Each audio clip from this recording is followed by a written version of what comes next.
Good evening, everyone, and welcome. We are Random Encounter Productions. I'm Cody Stone. With me tonight, we have... Oh, it's me, Meg, and I'm playing Sarad Landair, the Eldrin Knowledge Cleric.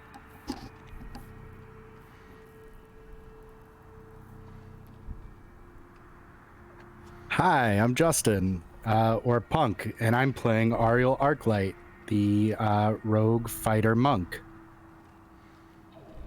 I'm Andrew. I'm playing the Kalashtar Divination Wizard, getting used to that with a new character. What's his name? Oh, Talon Vale. Getting really used to this. But I don't do this every week. There you go. Well, I'm Mars, and I'm pretty sure my name is Talroth Oakenblade. What up, Scout? There we go. And I'm Kez, and I'm playing Treasure Nightcrafter, the Tiefling Barbarian. All right, welcome everyone. Welcome. This is Disasters in Danger. It is our D&D 5e High Fantasy campaign.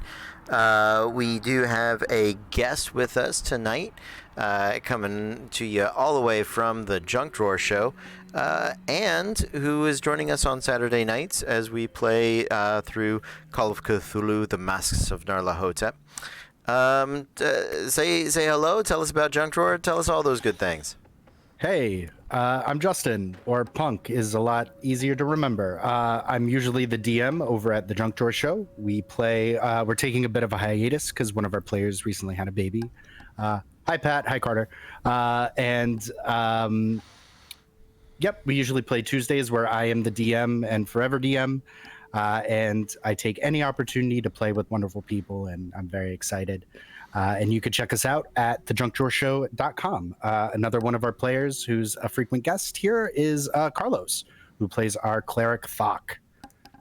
So really happy to be here. And I'm very awkward right now. You are doing great.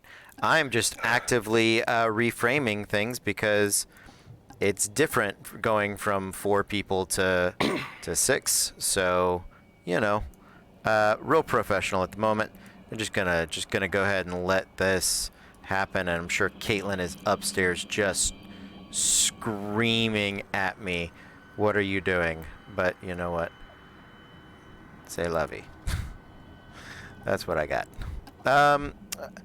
Megan, would you like to tell us about our wonderful friends over at Norse Foundry? Yeah, I thought you'd never ask. Also, Caitlin is proud of you, and she's sobbing with pride. So there you go. Oh, that's nice. I am glad. And then I cough with extreme emotion. So if you go to norsefoundry.com, use the promo code REPRPG, you get 15% off your order. But what is it that you're ordering, you ask? And I'm so glad that you did. Very vocal viewer, welcome to the show. They're the makers and purveyors of fine gemstone, metal, bone dice. They also work with Elderwood Academy for their dice boxes, dice vaults, these absolutely beautiful little books that they make. They gave us the boulders for PvP. So these giant honking chunks of metal could be yours. But when you go over, make sure that you use our promo code. Again, it's REPRPG, REPRPG, just like all of our socials, and get 15% off of your order. Do it. Go do it. I told you to. Why aren't you? All right. Well, thank you so much for that. Let's see. What else have we got going on around the internet today? Andrew, what's going on with Easy to Spell? Oh, yeah, easy to spell. We are on a brief hiatus because one of our players recently had a baby. I'm our DM and forever DM on Sunday nights. I'm just copying Punk's lines here.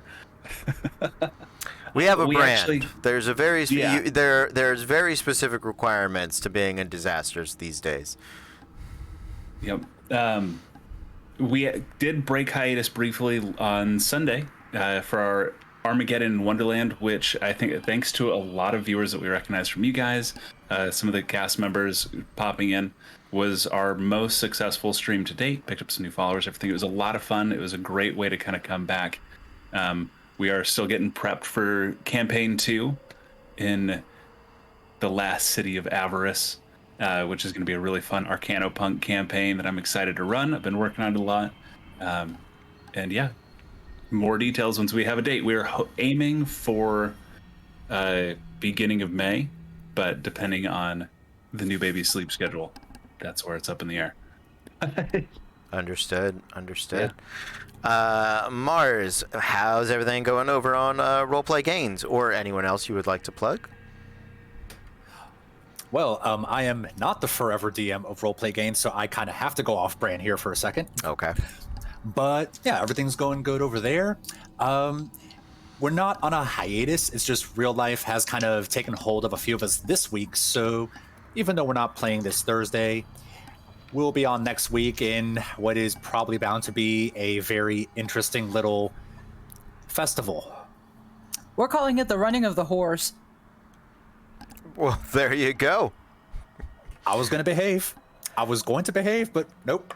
I appreciate the effort. Thank you. Sounds good. And I guess Lance Orlando, what's going on there? With Lance, we are meeting up on Sundays for training still. So if you are an Orlando local and like what you do on your video games, or even here in your tabletop games, are like, wow, how could I do that? Except the Casting Magic Park. We haven't figured that part out yet, but we're working on it. We are looking to get together at Cypress Grove Park towards the back of the park Sundays at 10 a.m. and we last till 2. Now, do bring your masks. We are mask and vaccine required to be able to participate.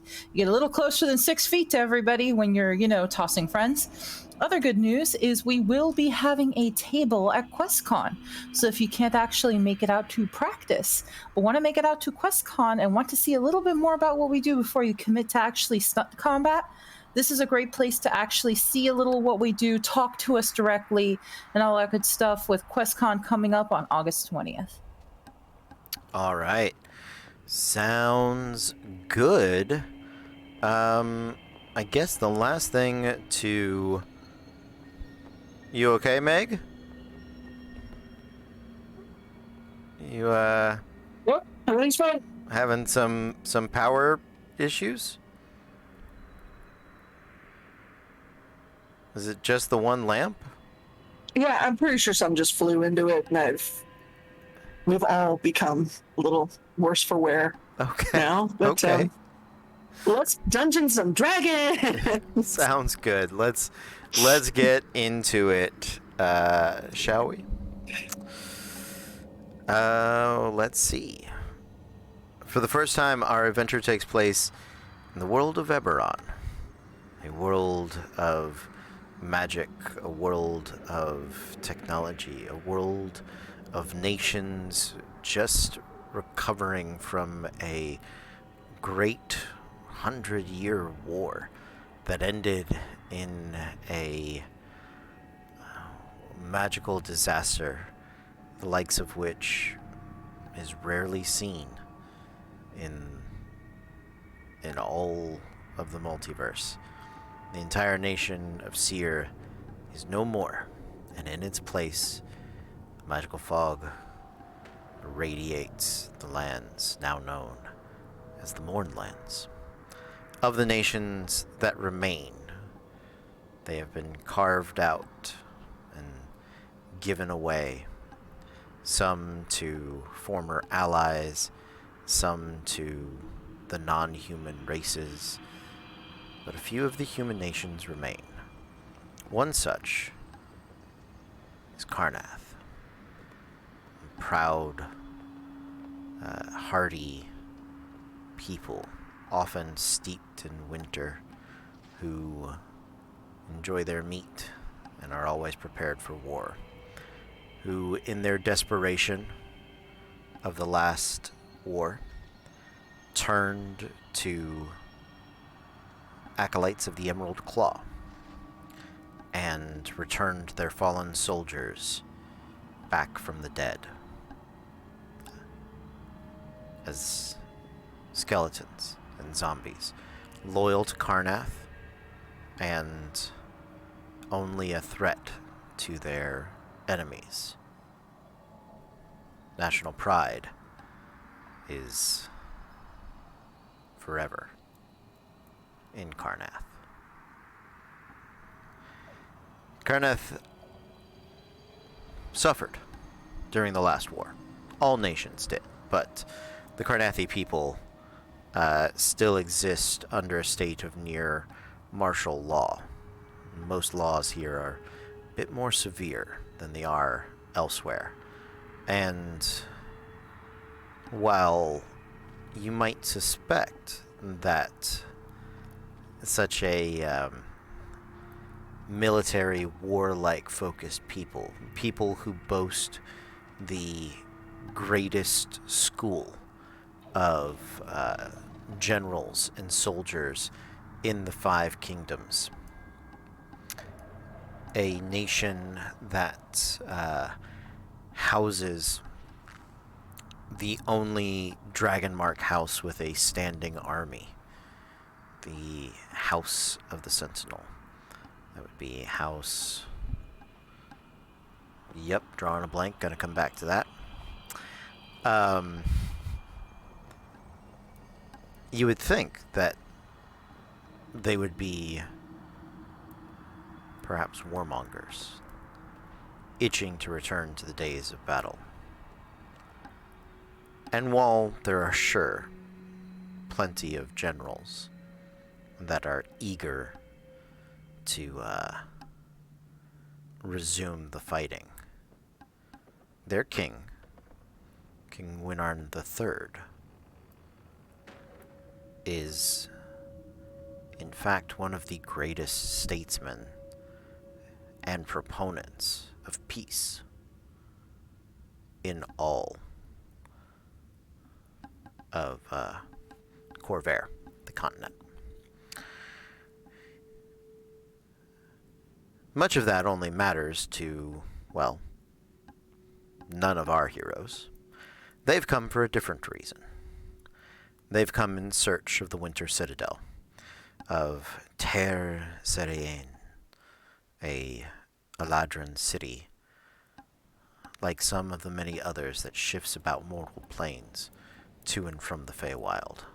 Nexus points, points of culture, of power, of importance. A city that hasn't been to the Feywild in some 700-ish maps. Or 1100. It's one of those. I forget. Many maps.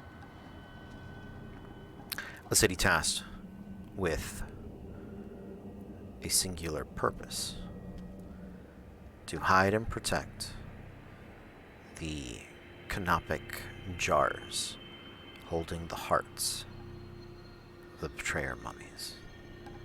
Mummies that have now combined into a supreme mummy lord Ankotep, and whose fetid curse of mummy rot has infected nearly the entirety of the Feywild.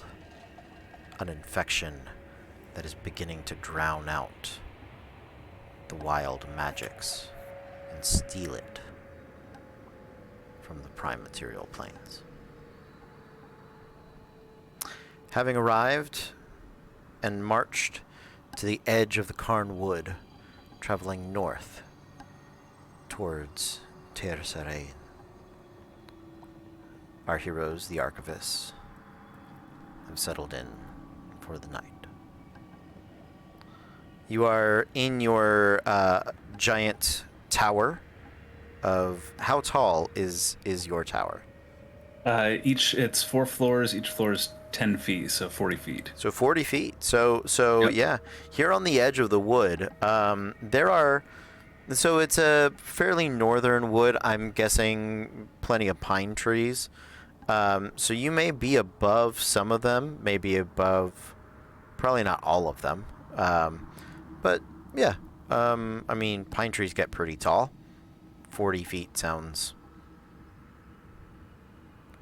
in the neighborhood. Does it, right? Oh, Yeah. sure. Cool. Ish. Yeah, sounds good. Now, you're not in the wood proper. You'd be displacing trees and stuff like that. You guys made it to the edge. And so that is there. Archivist, you do have the evening. If there is anything in particular you would like to do and or accomplish. while you have this respite.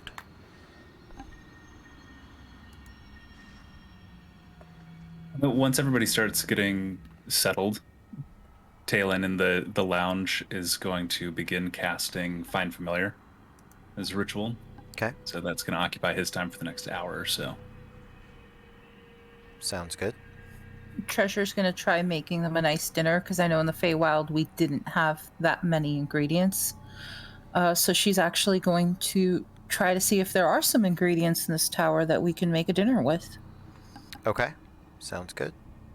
There is not. I didn't make a kitchen in the tower. It's just enough bedrooms for everybody to sleep, and then the bathroom up top and the lounge in the bottom. Okay, so there is not a dinner. Yep, just the rations we've got. How about plating? Talroth would probably go out and see if maybe he can hunt something down, even like some berries or something. Okay. Yeah, sounds good. Would you do me a favor then and make me a survival check?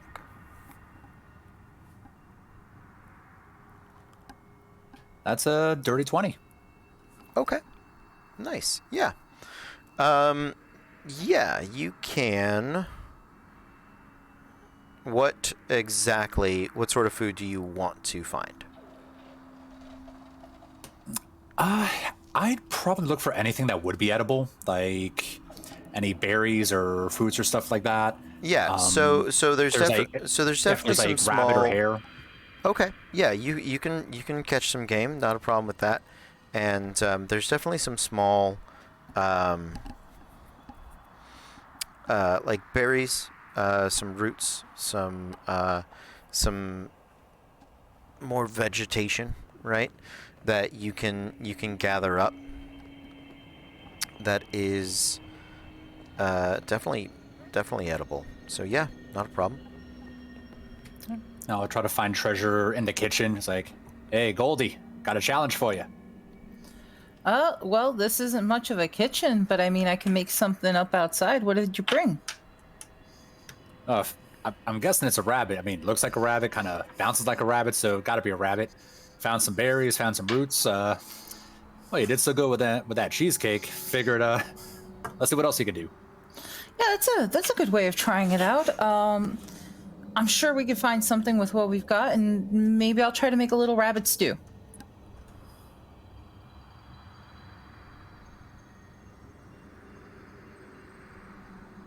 Okay. Yeah, make me a cooking utensils check.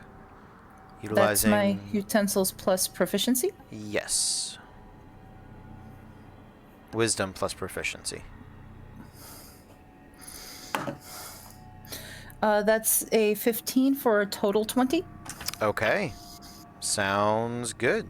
Yeah, it's a good sort of stew meal. Doesn't quite have the wild rice, but the roots cook up kind of nice, like yam-like potatoes, so that sort of soaks up the gaminess of the meat of the couple of hairs that you had collected. Yeah, it's a nice meal for sure. Well, this is definitely a lot better than what we could get at the Feywild, and she definitely pours some up for Talroth, and she's bringing some in for everyone else. Nice. The ride is in one of the rooms, and I don't want to Jaeger those in, but I feel like he's just standing guard. She casts silence.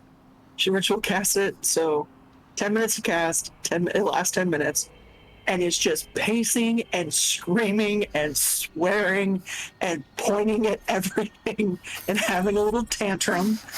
And then when that's done, she's going to cast Calm Emotions on herself so that she can behave for just a little bit. Like, she's already tired out.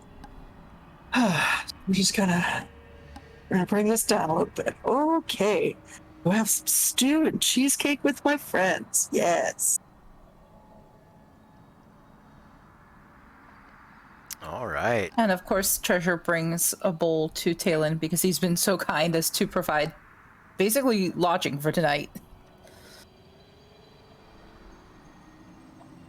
which is probably as he finishes casting, and he's actually been like almost crocheting just with threads, like spider, which as it finishes, kind of coalesces into a celestial like golden orb spider, the size of your hand, but just one of those big orb weaver spiders.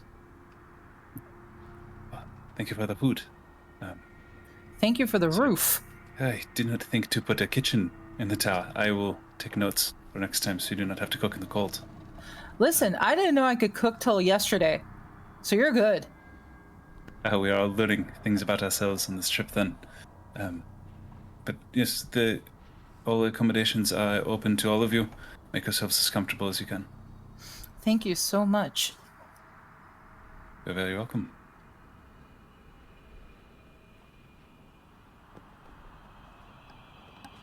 I'll sit and eat the stew. The spider like crawls up onto my shoulder and just like into the hood. Okay. Oh yeah, I'm getting in the sauna. There's a sauna. What am I supposed to do? Come on, man. I thought There's of no a kitchen, sauna. but I there's didn't a think of a sauna. kitchen, but I thought of a sauna. Look, Priorities. We all have Alan has them. never been away from home. He's learning how to travel. Listen, Treasure's the other one up in that sauna. Muscles hurt.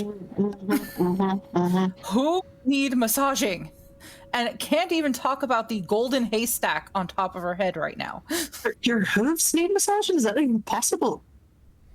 Around them, like the ankles. Oh, right.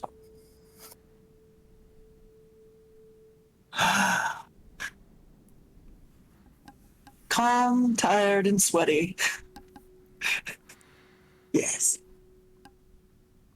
This brings me back to the first days when we were at Dorian's Dawn. Yes, we used to do this all the time.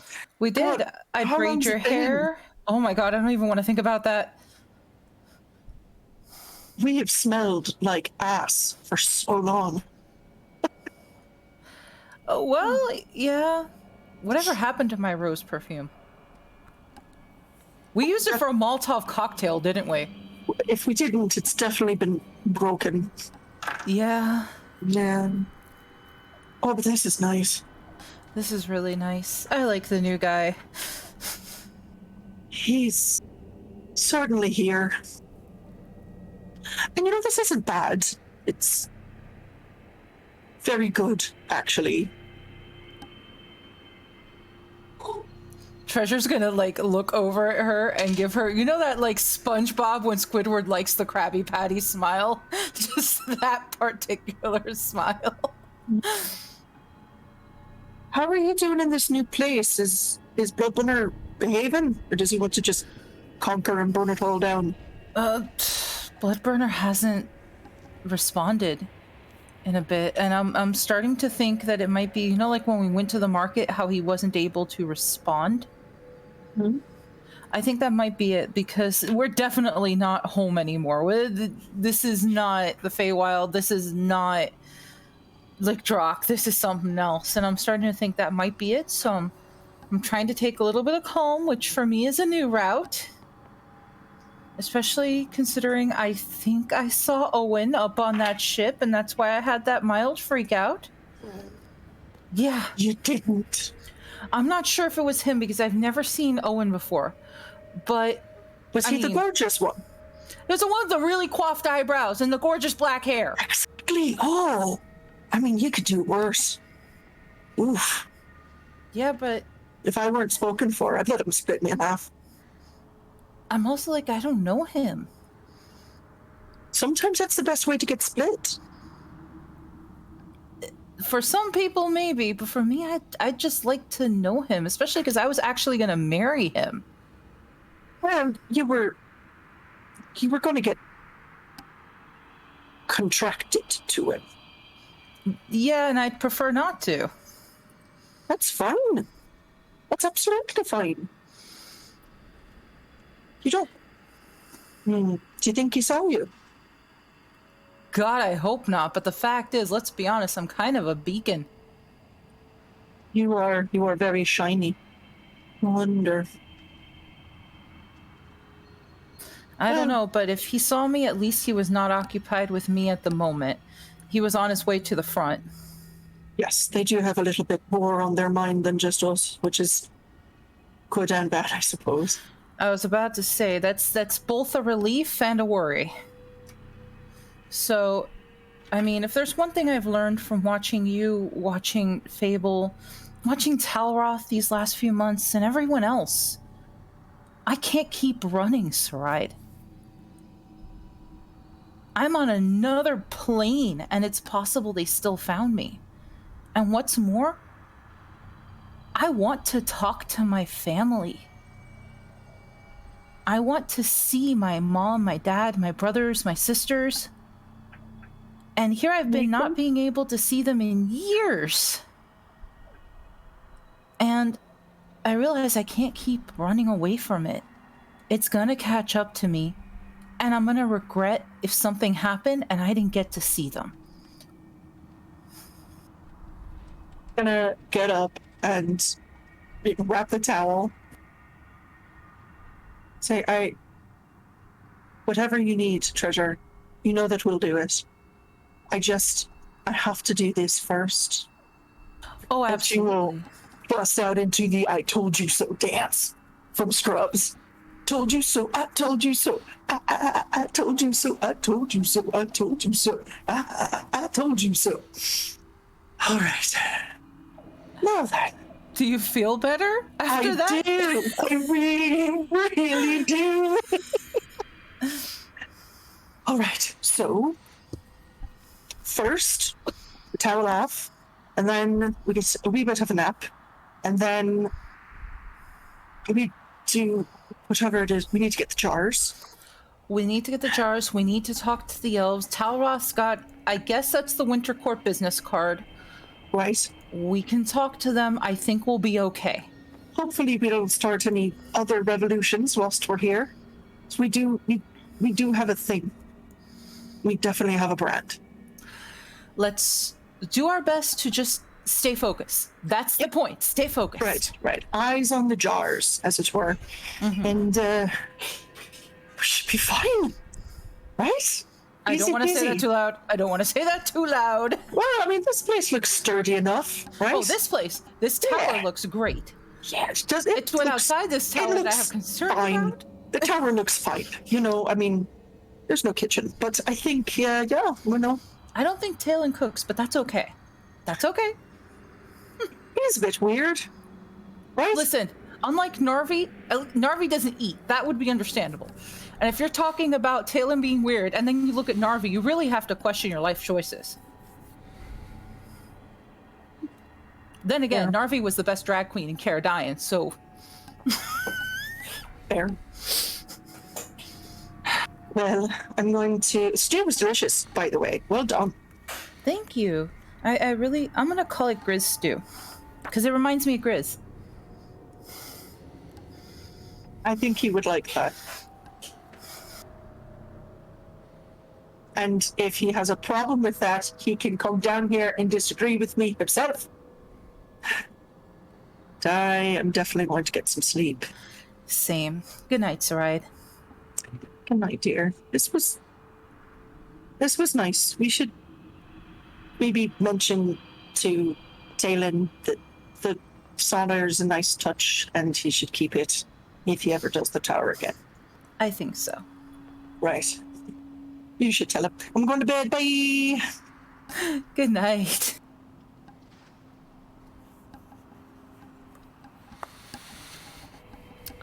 With that, your evening passes, seemingly without incident. As the group awakes in the morning, you tend to your business, and then it is back out to the rest of the world. You continue to travel north. But as you go, I would like you to make survival checks.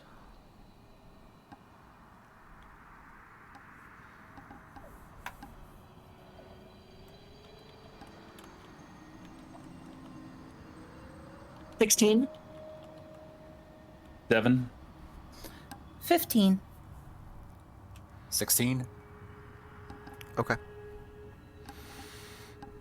As you guys are traveling to the north, you estimate that, well, you're just not sure how far you're gonna end up needing to go. Most of these woods are they have some paths. They're the deep part of the wood, from what you, Saride, and Talroth can tell, don't see a ton of activity. They don't see a ton of just hunting, right? People tend to stick closer to the edges. You can tell that there are some trails, some paths, and the area that you're in seems to be, relatively speaking, more explored, right? The one thing you don't see is any big, heavy, like, roads, any big paths in and out of there. If there is a city or a spire in here, as the divination has told you, it probably, you would expect to see a little more traffic, right?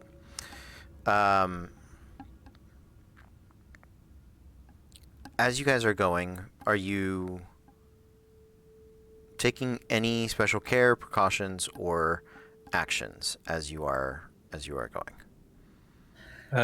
Casting mage armor myself. Okay.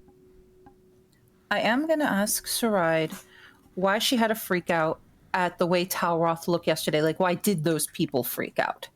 And if there's something we should do about it. The people yesterday, where they freaked out and ran from Talroth, why? Right. Fuck, I don't remember. The glaive is the type of... It's the glaive, the scimitar. Is it the same thing? Scimitar. Double scimitar. It's the same type of weapon that the elves here used when they were attacking a while ago. They used to be allies, and believe all of Val was... they did betray the Mournland and or Seer, and Valinar. The Valinar elves have fought, or especially during the war, fought pretty aggressively with Karnath. So and they look very much like him, very tan. Oh. And still, well, I don't know if you wouldn't know still, but you know that during the war, the Valinar elves, many of them claimed great deeds of victory against Karnath in specific. And this is where we're heading. And of course, Treasure would have included Talroth in this conversation. Well, that's kind of a problem, Talroth. We don't want you getting an arrow to the head. Just tuck your ears. It's a little offensive for elf talk in specific. You would probably know that, Saride. I don't know what else to do with them. Okay. I mean, you can make a disguise check. Yeah, could we make you look like, I mean, I don't know how offensive this is. Could we make you look like some other type of elf or some other type of creature? Or do you have a spell that could help disguise you, kind of like my tattoo? I ain't got much in the way of magic except for just a bit of the wind stuff I've been picking up lately. But doesn't the armor make you look different, or is it just your clothes? Ah, it's just the clothes. Shit. Talon, do you have anything that might be able to help them? Nothing that would disguise his appearance. I could, at most, turn him invisible in a pinch. I mean, to be fair, Talroth is nigh invisible most of the time. He can get invisible if he wants. I mean, we've lost him in everywhere but the desert. Unfortunately, though, no, that's transmutation magic, so not my area of specialty. Okay, this is potentially going to be awful. Talroth, do you trust me trying to put some makeup on you? What kind of makeup we talking about?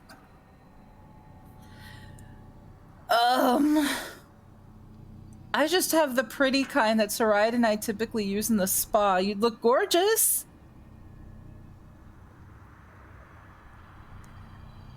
Hey, Talon, so you mentioned something about invisibility. So it would have to be as a last moment resort. Here, hold Janice. And he holds out the spider that crawls down his arm under your shoulder. This will allow me to cast invisibility upon you without needing to be right next to you. Well, he don't bite, do he? Or she? It? No, the golden orb spider is non-poisonous. Simply a weaver of great webs. Oh, okay. All right, cool. I'll kind of reach back and kind of loosen up some of the top of the braid of the hair. It's like, so it kind of covers a little more the back of the neck. It's like, if he or she, or it. It is fine. I do not think celestial beings subscribe to the same gender normalities that most mortal folk do. So I guess they then. They? Okay. Janice is a they? Yeah, just wanted to check just in case. Yeah, a little spot for them to hide out here, and that tickles.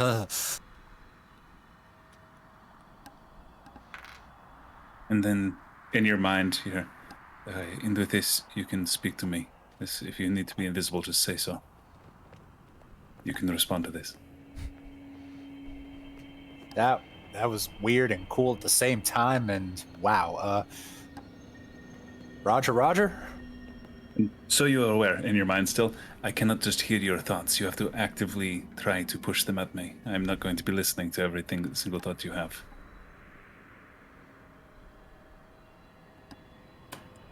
All right. I'll just try to keep out of sight, and if need be, I'll just think real hard at Talon, and that should do it. Okay. Sounds good. As you all are traveling through the Karn Wood,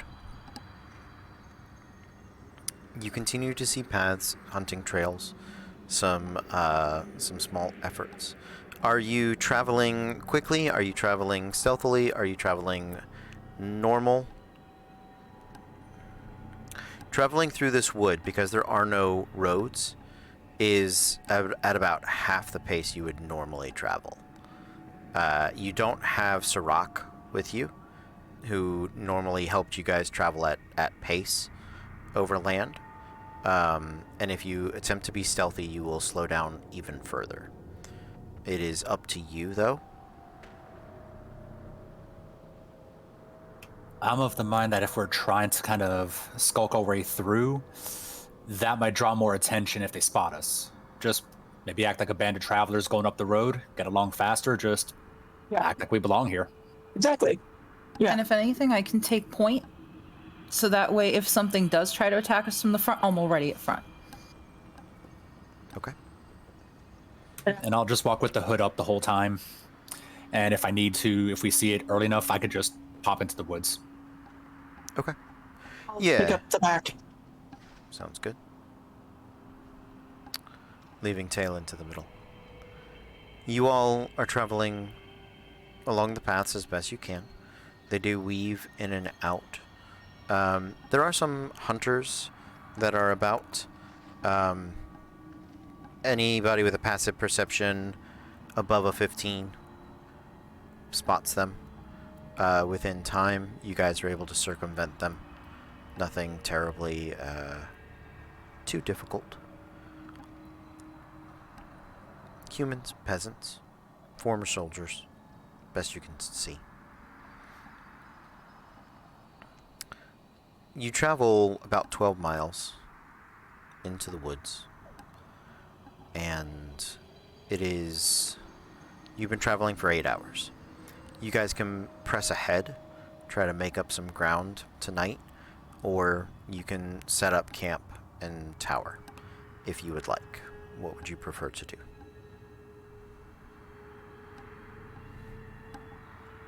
I think setting up camp would be the safer bet, only because we were told about a lot of undead in the area, and at least what we know about undead, that's a nighttime gig 9 out of 10 times. Yeah.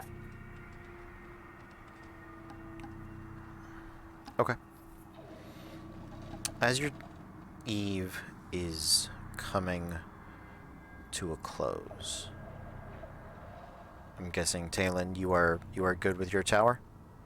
Yep, I'm going to cast it at 6th level this time for 5 floors. It's 50 feet tall now, in the middle of the woods. Okay. We'll go 2 floors of bedrooms again, kitchen, sauna, and instead of a lounge at the very top, I'm going to go observatory. Okay. In Dwarvish, she just says under her breath, "It keeps getting bigger." Sounds good. Yeah, pine trees actually get up to 150 to 200 feet tall. So you're just pushing some branches and leaves out of the way, but yeah, not too bad.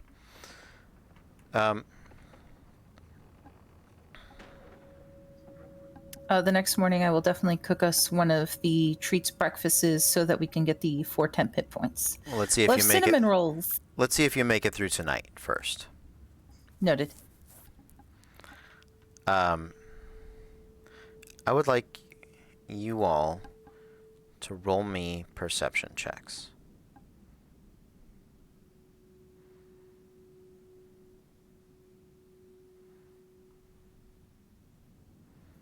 $21.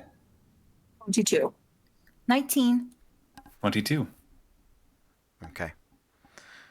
And from here, those of you that rolled the highest, roll me a percentile.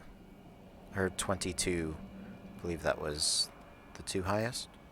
Correct? Yeah. Yeah, should we both roll or just one? Both of you roll. Rolled a 7. I rolled a 2. Concern. The worst outcome. Maybe. Unless these were divine interventions. Please let it be a divine intervention. Does Talon have a god too? What the hell, man?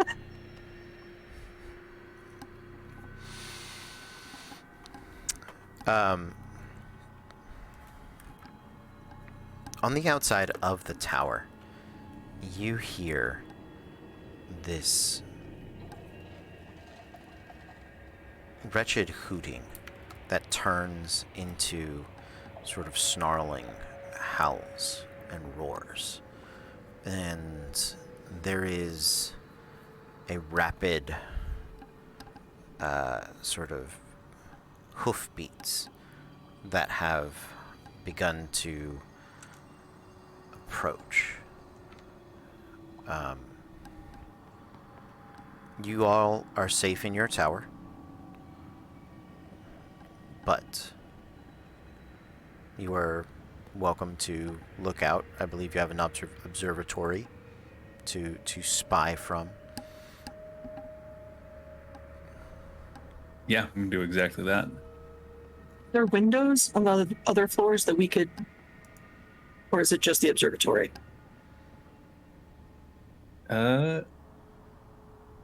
It's not. It doesn't specify. I would say yes, like Talon would have put windows in, if that's all right to retcon. But Sure, yeah. If the spell will allow it, then yeah, you can have windows. That doesn't. yeah, it doesn't specifically say not. So Okay. Yeah, absolutely. Sure. With your perception checks, you can see the movement, and one of the things you do sort of see are these massive furred, feathered, little tough to tell. Of these stark white and spotted brown sort of bear creatures that are seemingly chasing something through the woods.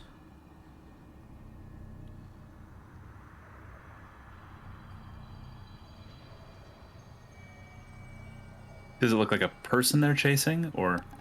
You can't see the person. The bears are out. The bears are big.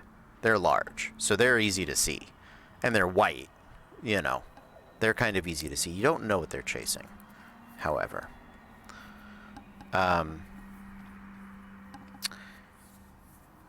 Oriel, would you make me a stealth check? Sure.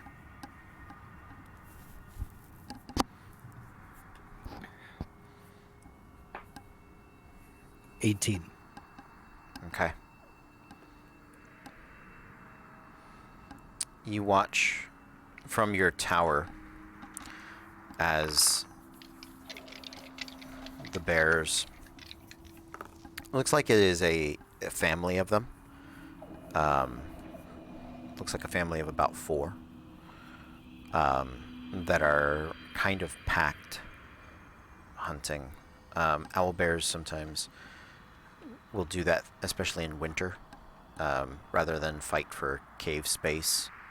Whereas, in the fall, but then they'll sort of group up and be like, all right, we're gonna cuddle up here. And you see them sort of prowling the area, looking and sniffing. You had an 18, Oriel? I did.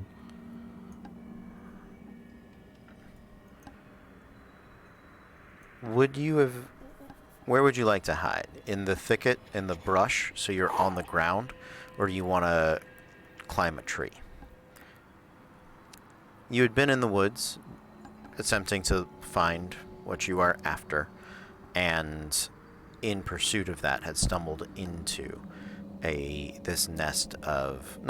Bears don't hibernate the way I was taught as a kid. They don't sleep all winter, but they get up and do stuff. But still, what you had hoped to be was some nice cave-like shelter for the evening has turned into a bit more of a hide-and-seek event. So. Okay. I would like to stay more level towards the ground. Okay. Mostly because I wouldn't know how high the trees kind of go up. They go up fairly high. These are pine trees. There are some lower under canopy trees that don't top out. And the forest floor does have some like underbrush for you to try to duck behind. And I'm going to say there's probably like a felled log, maybe pushed over by this giant tower, that has, given you a little bit of something to kind of hide behind at the very least. But, okay.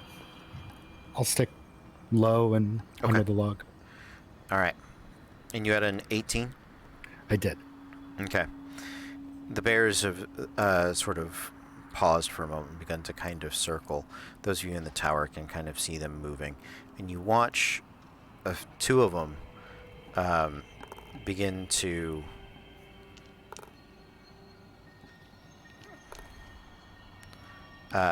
one of them, begin to kind of turn and shift, we'll say to the west, away from the tower. And then the other 3 sort of...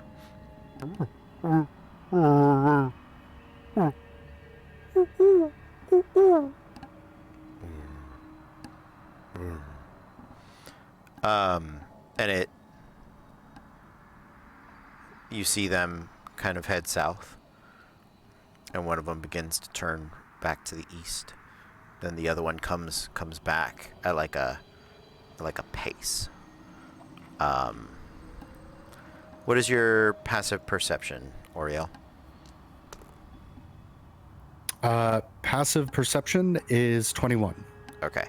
You hear them, and you like you were pretty good, but they seem to have sniffed you out on the wind, and they are beginning to encircle you.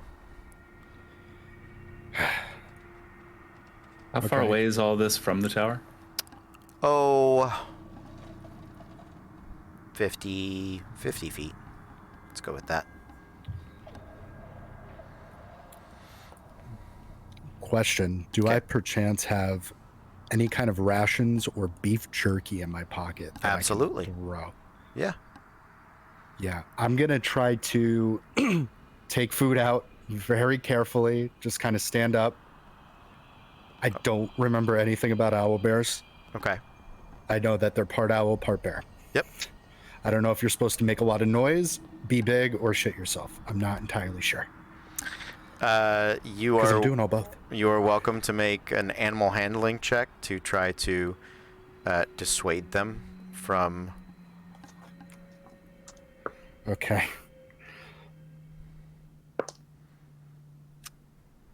That's going to be an 11. Okay. All right. You get the Being loud. you get the jerky out. And I'm just going to throw it as hard as I can. Okay. The one that had been a little lost had sort of. The others are not terribly dissuaded. They're you can see they've sort of circled back around, so they're essentially coming. One of them straight on, the other two are kind of at your right. Okay. They haven't begun to like charge yet. They're still inching their way forward, trying to figure out if they're gonna commit to this. Okay. I'm just going to kind of crouch and just... When he throws it from the tower, what did I like see just a hand like Sure. pulling out, watching this, Yeah. trying to make out? Okay, it's a person they're chasing.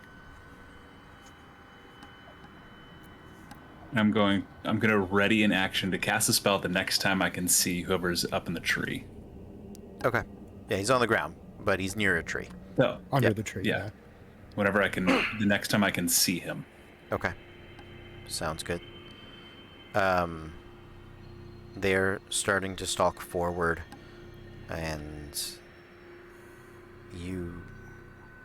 What are your passive perceptions at this point? 20. 18. 18. 21. 21. 11. 11. Okay. All right. So Kez, Treasure is asleep, enthralled. She's doing her own thing. She's in the kitchen. She is Prepping for tomorrow. face down in bed, There you go. like butt in air. She's finally getting a good night's sleep. You're not moving her. Okay. The rest of you hear hoofbeats into the ground. But it sounds... The ground, there's a crunching to it. It sounds frozen. Wet and frozen. In a way that you hadn't encountered in the day. Like there were patches of ice on the southern side of most of the trees. It doesn't defrost, the shadows keep it too cold, but not like this.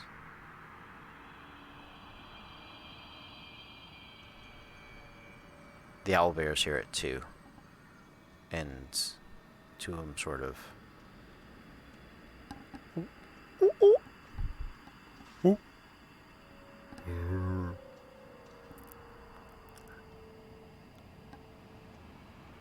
they haven't left yet, though.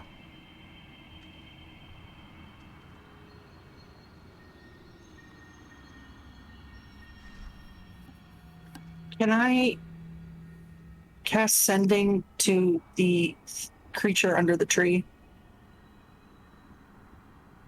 Sure. He's standing up. He's out in the open. He's a little easier to see now. Okay. We'll say he shifts just enough that Andrew and Saride can both. Is Saride on the observation tower with me, or is she in a? No. She's in her. She's on her floor, I guess. Yeah, on her room, in her room. She's gonna shout like over her shoulder. There was like, "There's someone out there!" And then we're just both gonna try calling him at the same time.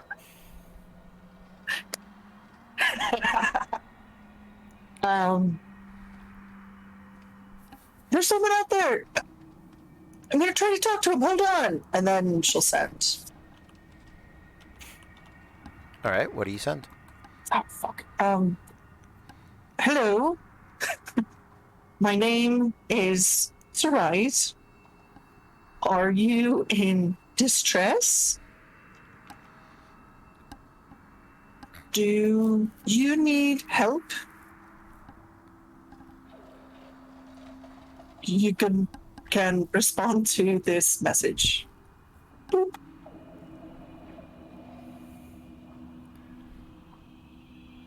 You have 25 words.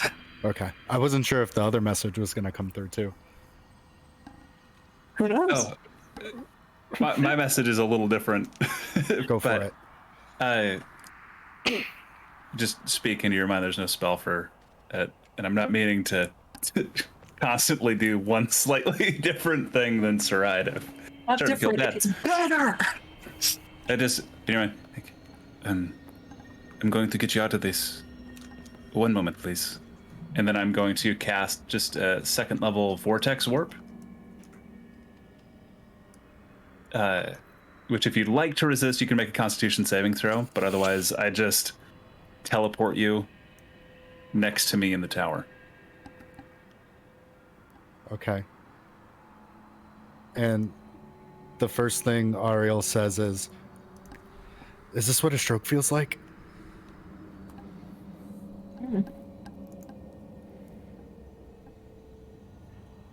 I guess since I'm next to you, I'll describe what Ariel looks like. He's Okay. Please. She sees him disappear. She starts running to leave the tower.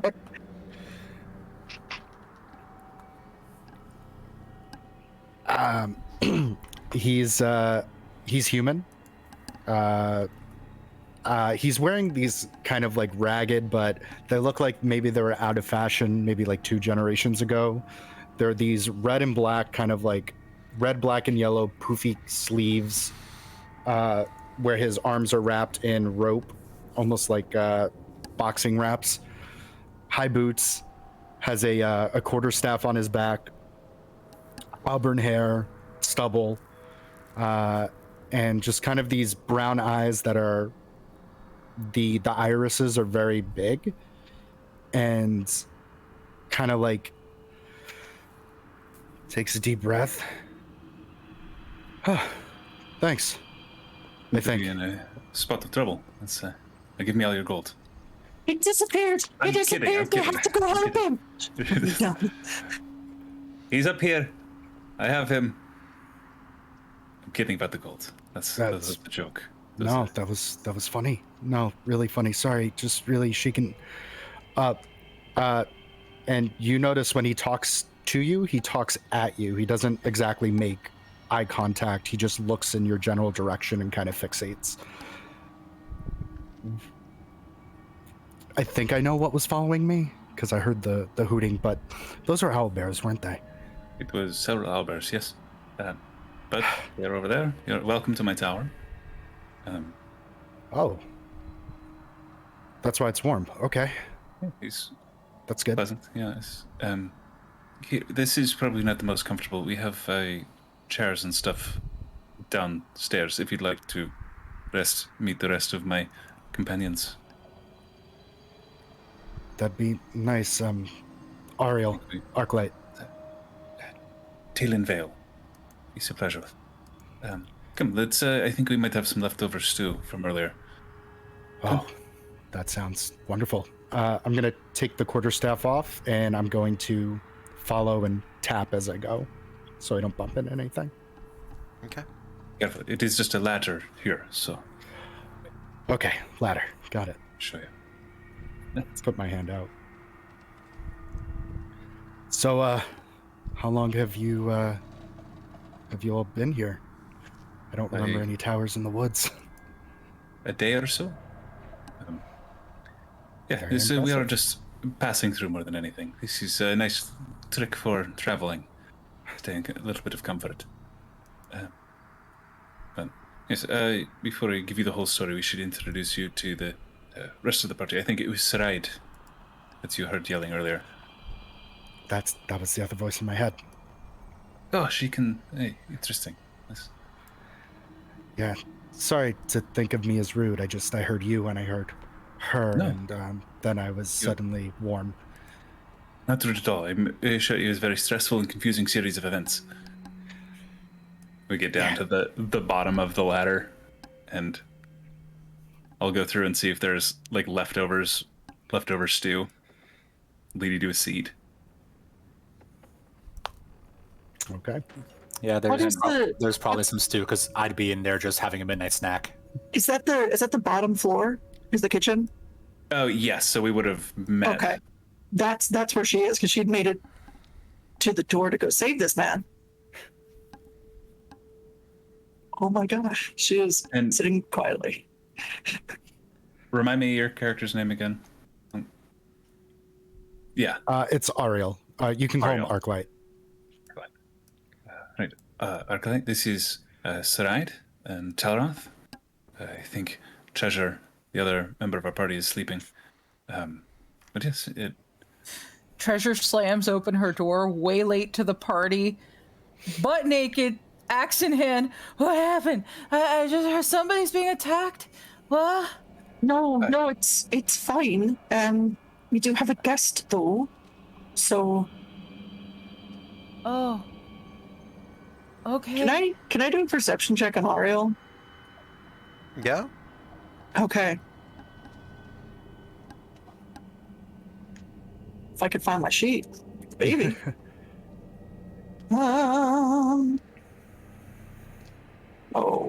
14.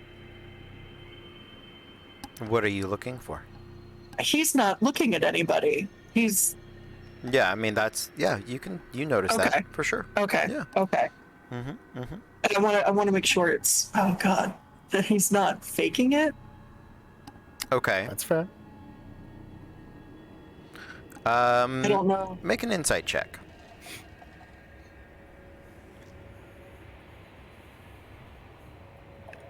He's 6.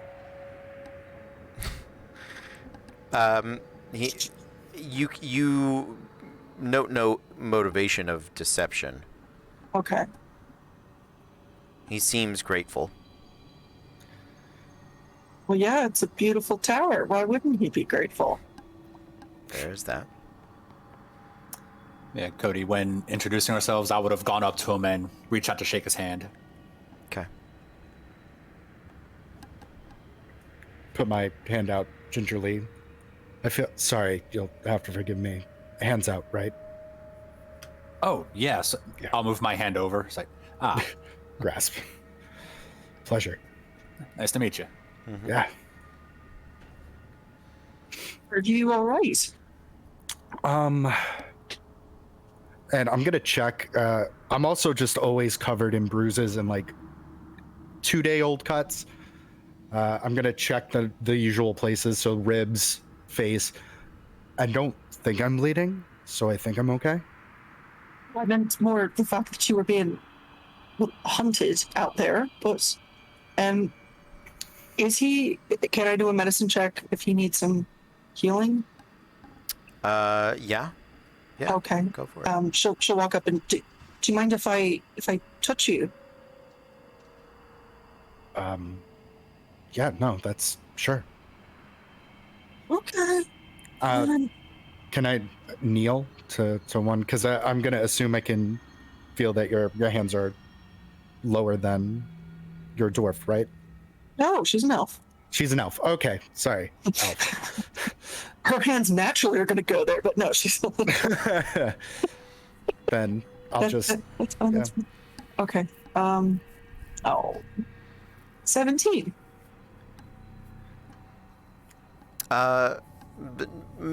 His healing is mostly complete, mostly superficial, but you do note the extensive number of like scars. Like this is, there is a. I won't say. Yeah, you can note the amount of like scars. There's also with 17, you can kind of pick up the amount of like scar tissue that is built up around joints and I wish you saw. other places. Yeah. Okay. So. Okay. Yeah. Well, you seem to be all right. You know, are you hungry? Yeah. Yeah, that smells great. At this time, Treasure has put on a shirt at least and some semblance of shorts and come down to see the guest. I mean, Sir Ride's going to look at her and do like a, you can't. Oh, well, why didn't you tell me that before I put the shirt on? Okay. I can hear okay. Oh, hi, I'm Treasure. She does hold out a hand. Arclight, and direction of where the voice is, I'll put my hand out. And she takes his hand. She is big. She is very big. Wow. Sorry. Just normally I'm not used to such a strong grip. Oh, thank you. She's also runs a little on the warm side, being tiefling. Just while this is going on, Talon has gone to the window and is kind of watching out, trying to just where he had heard the hoofbeats before. Mm-hmm. It's about the time that Treasure is shaking Talon's hand. That pretty much anybody, Treasure might notice it, but everybody else can definitely hear it. There is not just the hoofbeats, but there is a wailful ooh, ooh,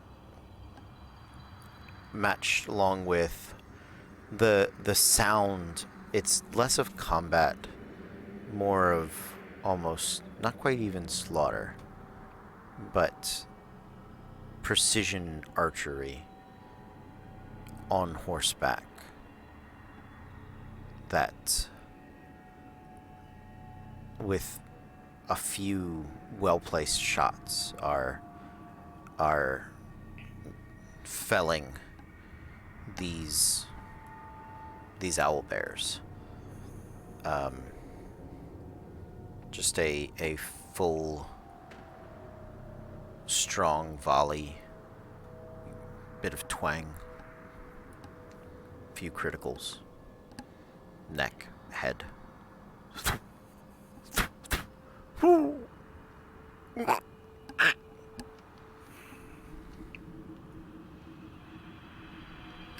If we're able to start hearing it a little better now, I would hand Talon the bowl of, not Talon, Arclight, the bowl of stew. Just get his hand, put the bowl in it, and just cup his other hand on it, and then just kind of make my way up to Talon to kind of look out the window with him, just like, what is going on? So you're on the ground floor of the tower. You are looking out, and let's see. Without opening the front door, you do see one rider on a white horse that has sort of snowy mane, who's speckled in sort of a, not quite, a sort of grayish, almost dirty snow kind of color. And on them, on the rider, is an armor that is reminiscent of some of the armor you saw in the Winter Court. But it is, by comparison, archaic in some ways, and also vicious.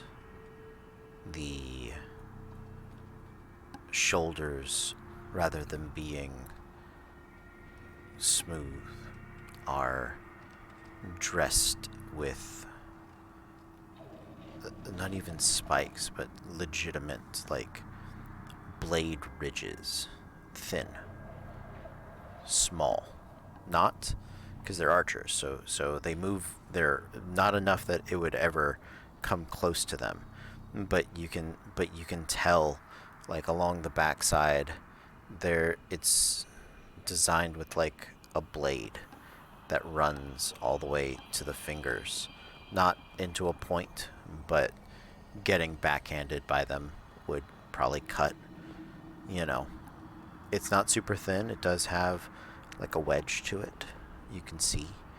Same thing along the arms, the shoulders, the chest piece is slightly ornate, but the helm sort of sweeps into a point and curls back with ridged rows of that head blade, very tight to the helmet, like cornrows almost. And there is a face mask that covers the actual face of it. You can see it comes quarter down to about the cheekbones, and then there is a separate chin strap piece that covers up over the mouth. So when their mouth is closed, it's shut, but when he speaks, it hinges at the jaw. And he opens his mouth just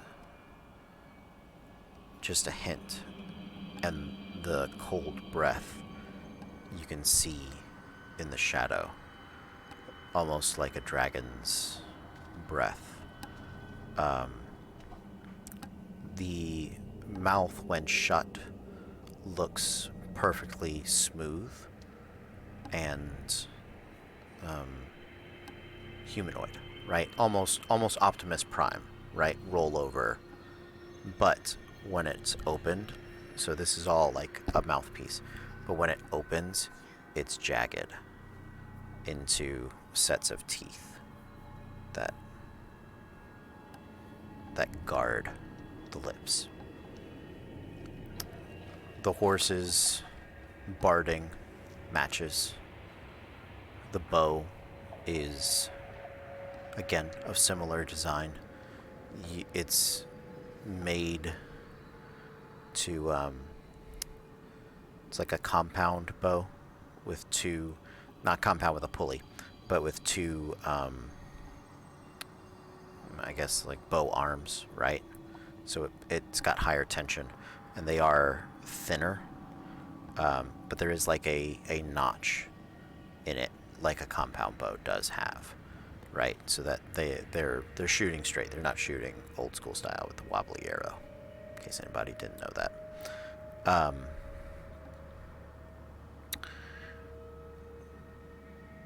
As you see him sort of ride by, he is looking at the tower as he rides by, and you can hear, while the rest of the hunting party is strapping up the catch, he is riding around the tower at about 50 feet, just inside dark vision, to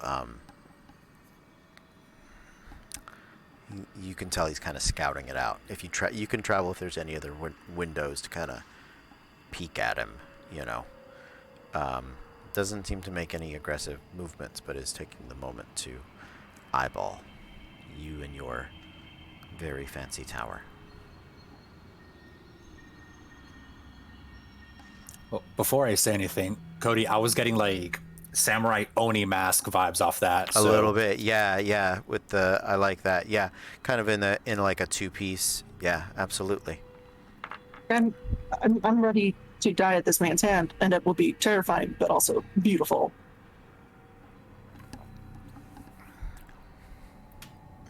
Talon. You want me to say hello? Is that?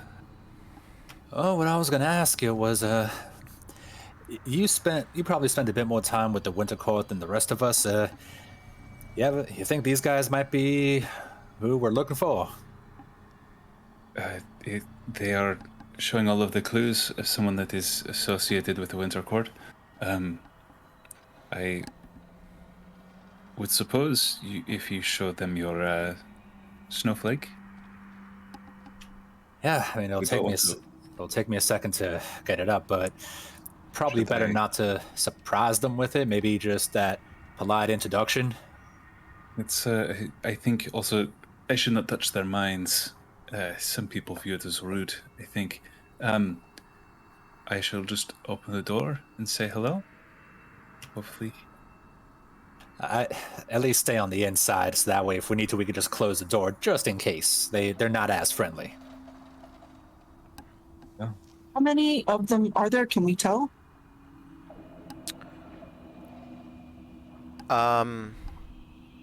You would think 4 to 6.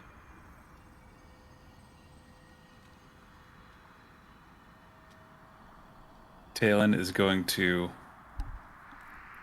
open the door and just with both hands just up, just wait for the rider who's like circling and just in the doorway, just wave at him as he circles. Okay. He's coming around, we'll say clockwise, right? Towards the tower. Doors on the north side, why not? Just for ease of reference. And as he comes galloping around, he's watching. And he sort of sees and there's a moment where he's like, tower, open, what the fuck? Like, did not expect people to open the door and come out. After that quick take, the horse, he does rear back, does pull on the reins of the horse.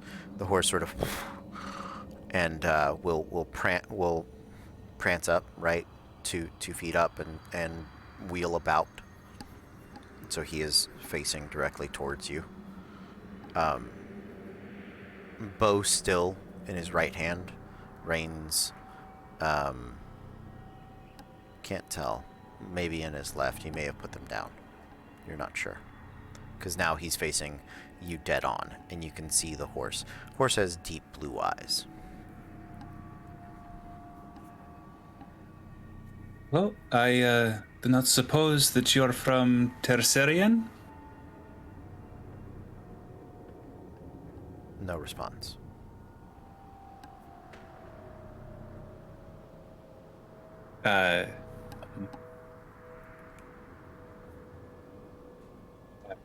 Anybody have any ideas? I am afraid that I am about to be filled with arrows. Since he had mentioned it before, I would have probably taken a minute to try to bring up the business card, as we've been calling it. Sure, absolutely. Yeah, make an Arcana check. Oh boy, I'm good at these. Okay, apparently I am good at it. Natural 20 for a 20. Okay, there you go. Absolutely. Yeah,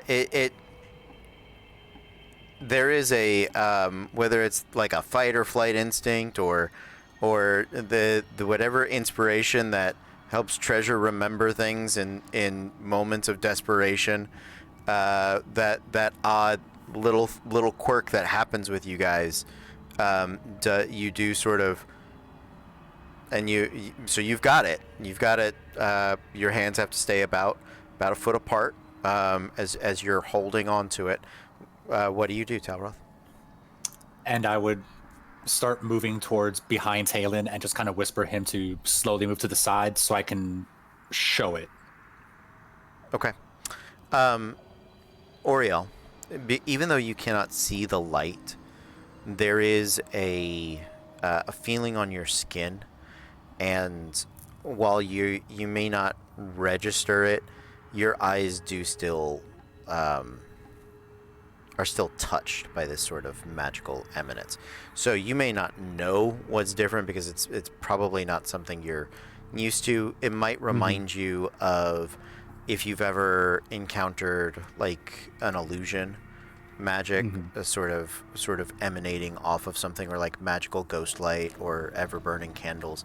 It's similar. This is different, but you can at least recognize the idea that you can kind of feel it, you can kind of sense it over your eyes, which is interesting, I think. Yeah. Fun fact about certain individuals that are blind, while they can never see, some of them can like go mountain biking downhill very fast because they're while they can't see anything, the retinas do still get hit with light, and they kind of figure out how to interpret that. It's interesting. Talroth, as you do, Valen, you I'm assuming move to the side. Yep. Okay. The Fey Rider, as you step forward with that,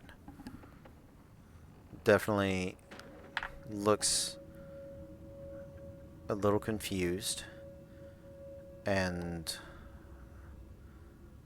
this horse cautiously steps forward a little bit.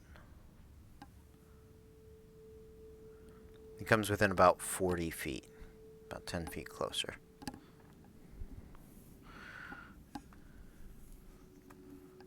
He'll pull the hat off, right? The pops the chin strap, the mempo, pulls the hat, and the bow sits right at his like shin. There's a stick, a hook for it, right?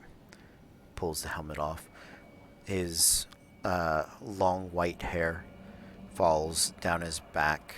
His roots are blue. Reminds you a bit of Fable, in some of the stylings, right? And calls out, "Do you speak Sylvan?"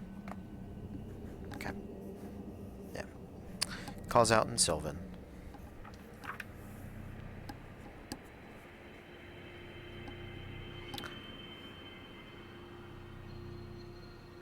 What business does that mark have with you?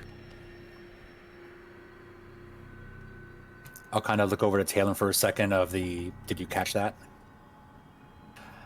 Okay, on my own. Awesome.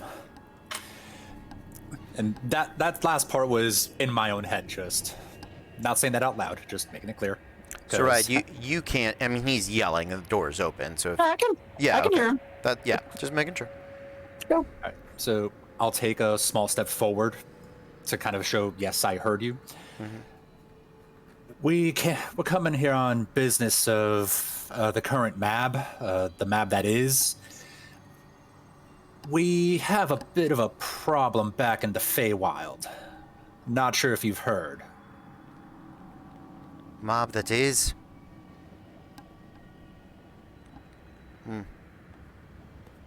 What's the problem you speak of? Well, before I say, can I put my hands down? Because it's a little cold for me, if that's all right with you. Can you produce it again? Might take me a minute, but I should be. All right. All right, so just gently put my hands down, shake my fingers out. So,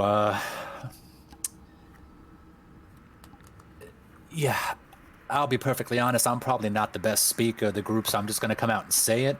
The mummies came back, and we need to kill them. We kind of need your help. And them Mummies? hearts.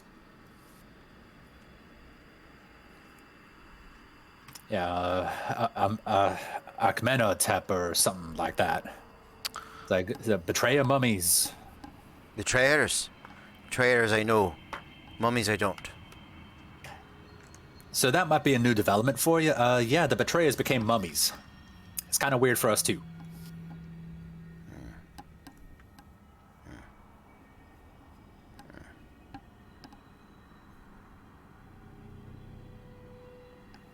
Your tower? Yeah. Oh, not my tower. I'll point to Talon.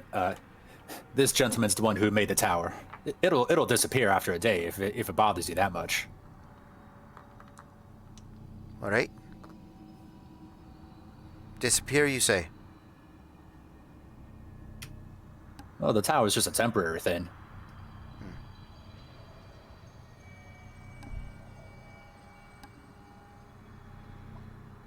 Tomorrow at sunset. 12 miles north. Be there. Might I at least have your name to know who sent us up there, in case somebody asks.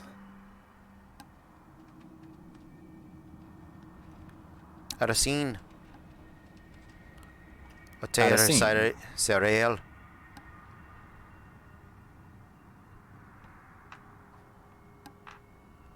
I'll just kind of hold a hand up. Tauroth. With that, the pony rears up and wheels about, and he begins. You hear, as he puts the mask back on, a wind whistling howl that immediately is accompanied by what is the sound of rolling thunder. The other 5 or so riders abandoning what work was left of their owl bear prey and have begun to gallop full bore to the north.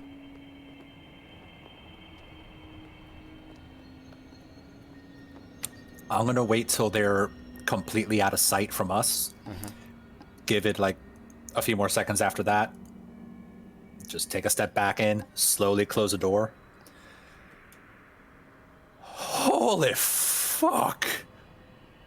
You all right? Thank God my pants are brown. Damn. You didn't do too Those badly, guys actually. are serious. You did good, though. You're not scared. I mean, I didn't understand a word, but Saride said you did good, so I'm guessing you did real good.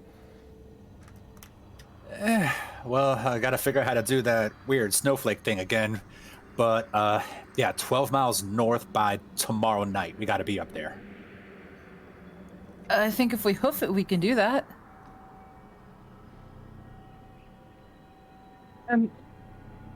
Oriel,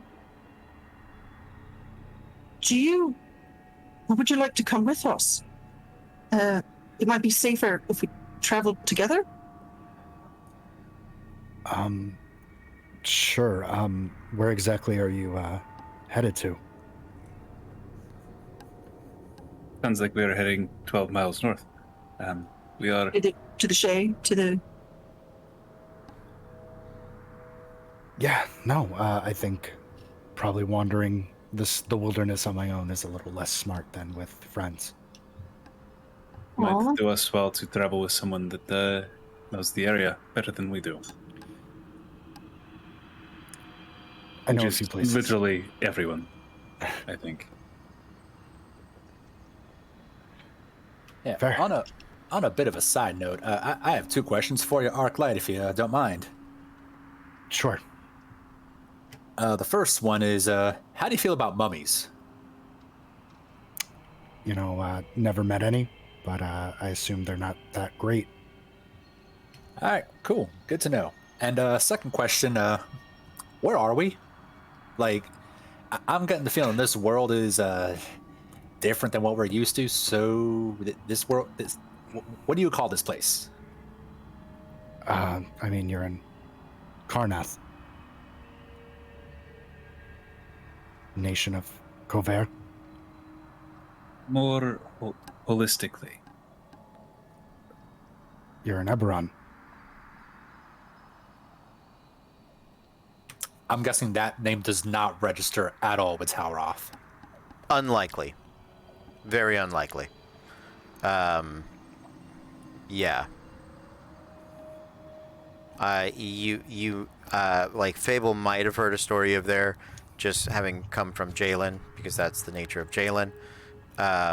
Meg, we know, has heard at least some stories from there, because she lived in the Feywild for a time, and I mean grew up in the Feywild. So, but if you were just prime material born and lived away from any of the huge info hubs, very unlikely you would have heard of Eberron. Yeah. So have I heard of Eberron? You can make a history check. Okay. Just flat. Yes. Okay, a natural 18. So Professor Treasure is in the house with a, let's see, 18 plus 4 for 22. Okay, you've heard the word. Yeah. You don't know much about it. You know it's a different plane. Occasionally, people will bop through. Because of the artificers, isn't it? Yeah, absolutely, absolutely. You don't know much. They talk about. Usually, they're talking about war. They're talking about magic. They're talking about dragons, dragon in between, dragon above, dragon below. Some of them have funky tattoos. That's kind of about as far as you got. So she's just telling everybody, I heard something about dragon sandwiches. I mean, there's dragons above, dragons below. There's dragon tattoos. I think there's a lot of dragon tattoos. That's yes, what I mean, we went over this yesterday when we met the man with the cart. I told you all this. You got a little panicky, Sarai, but now I'm calming down.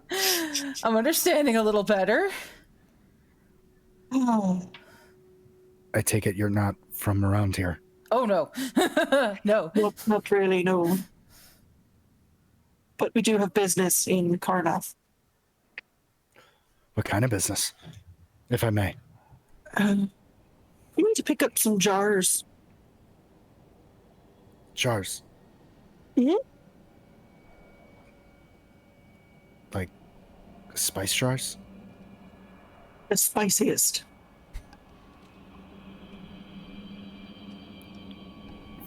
Putting it simply, we got kicked out here from the Feywild. Feywild's having some problem, so we got to pick up these canopy jars and then head back over to the Feywild to solve a problem. I'll pick, but yes. Wow.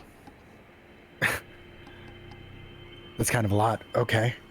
Yeah, tell me about it. I'm still trying to process half of it. I mean, I still don't know what a canopy jar is either. I know what a canopy is, but not a canopy jar. Treasure's continuing to let him mispronounce it, because obviously she knows how to pronounce it, but she's just giggling. Canopy jar. Yeah, it's even weird to say, ain't it? No, it is. She leans over to Oriel. Canalpic. Oh. Got it. Those are very specific. As I get kind of comfortable, I'm going to take off the coat with the puffy sleeves, and it's just going to kind of be a stripped down version of kind of like almost like a monkey a little bit, just tightly wrapped around, more reds, more yellows, but all dingy and kind of cut up. So north tomorrow is where you're heading, yeah? Yep. 12 miles north, according to what Talroth said. That's according to what the big scary Fae on the big scary horse said. Oh, he's scary. Well, at least to me he was. I mean, I kind of stand at like a good 5'4". That guy on his horse was probably topping about 8 feet. Wow. Yeah, That's that a was very tall horse. Yeah, that was big. That was big. You're very brave. Yeah, let's go with that. Not many people would speak up to a 8-foot tall horseman.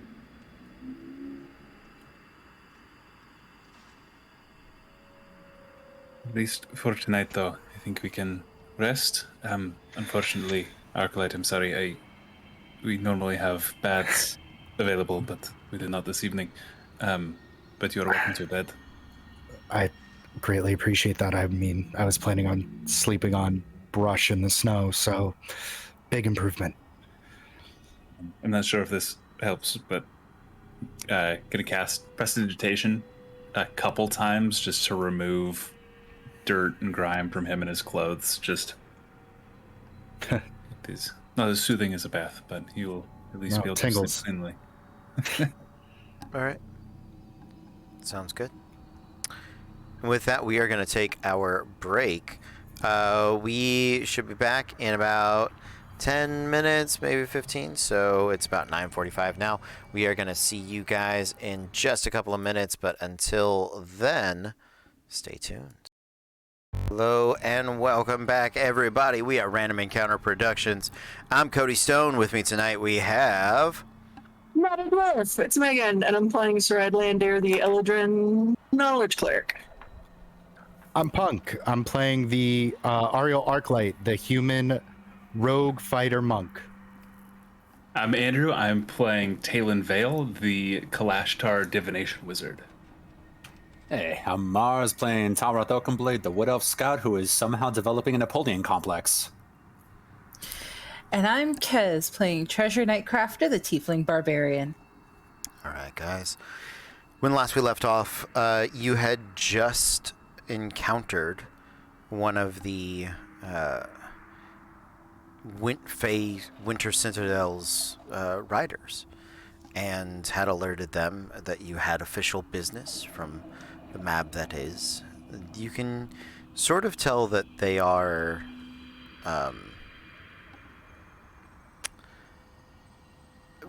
maybe not up to date on everything you're experiencing and talking about. So just be aware of that. Is there anything else you guys would like to do in the evening or on the trip over? When they wake up that morning, Sarad is in winter. Okay. Treasure is going to prepare some breakfast for everyone so that we all get that +4 temp hit points. Okay. I guess we'll do cinnamon rolls today. Sounds great. Nothing specific from Talon. Okay. Yeah, Dirt, say just after waking up, would have taken a little bit of time to just play around with the fate cards. And just attune to them and just spend just so I can see how many charges it is. Yeah, the 2 charges to cast Augury. Okay. What are you looking for? Augury, I believe, is what? Wheel Woe, or... But you have a question, right? Yes. Receive an omen from an otherworldly entity about specific results of a course of action you plan to take. Oh, next 30 minutes. Okay. Okay. Do me a favor. Make me a wisdom check.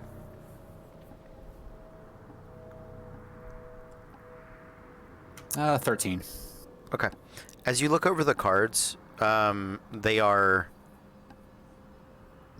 different here in Eberron, and in some ways they feel more inert.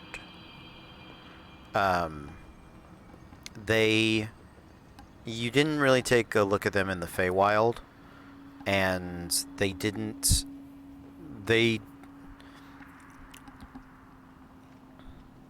make me a...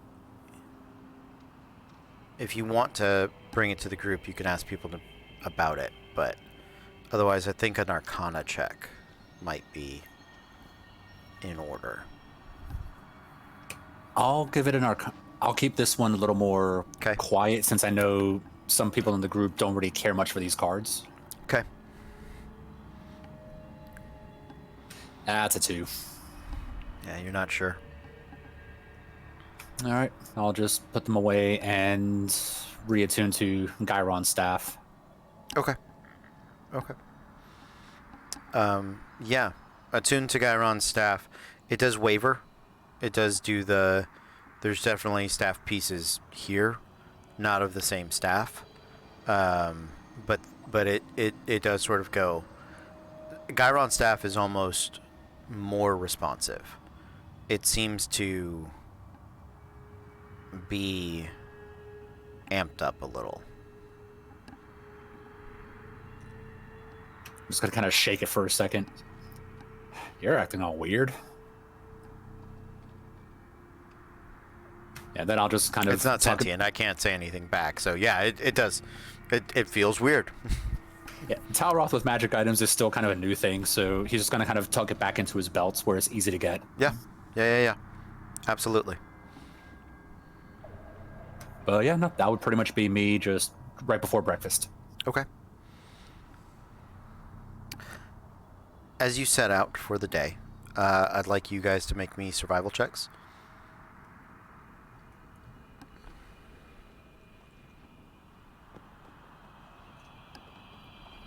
That's a 24 for me.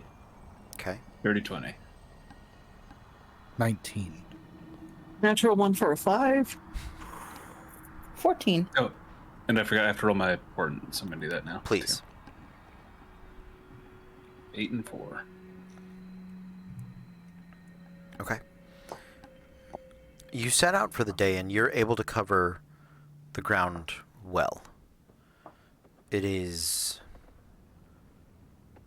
denser forest here. And even more so, within about half a mile of where you were, almost all trails in and out of the north stop. There's plenty of trails that travel east and west, but even those begin to die down. It really seems like anybody that spends time in this forest does their best to avoid the direction you guys are going. So it is relatively hard travel.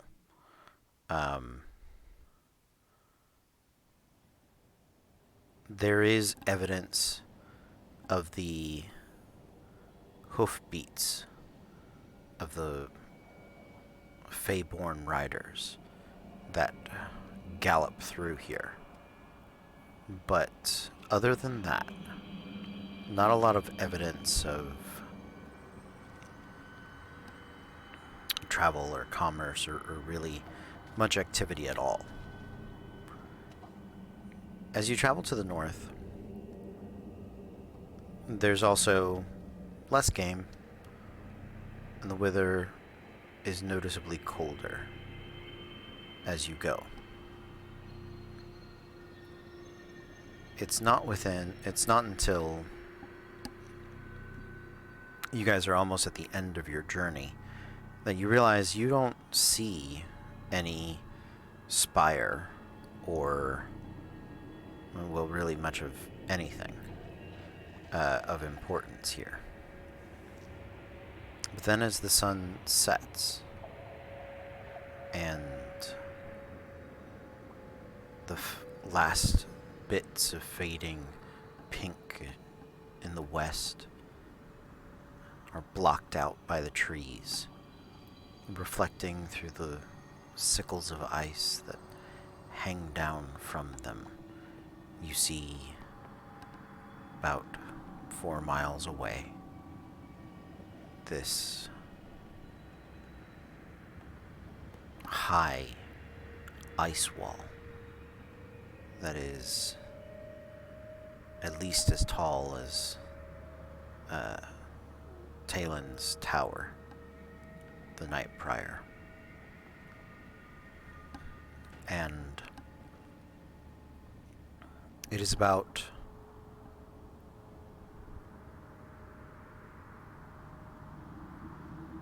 about 30 minutes an hour after sunset when, heralded by the rolling thunder of those hoofbeats once more, a set of riders, 7 this time, come riding towards you.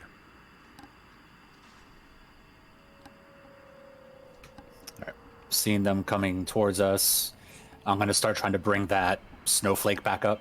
Okay, yeah, make an Arcana check. Just as a precaution, I'm going to cast Mage Armor. Okay. That's a 4. Well, you better keep working on it. I said it's going to take me a minute. I know. 10. Okay, let's do another minute.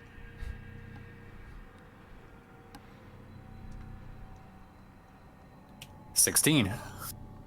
Cumulatively, yes. Over the course of 3 minutes, you slowly get better and better. Yeah, but it is a long 3 minutes. You like you get the little bead of sweat as you're like concentrating on it. Like, come on. The first minute was nothing. The first minute was like, Sorry, I said it'd take me a minute, but just look at my hands. Don't embarrass me. You're doing okay. Just breathe. okay.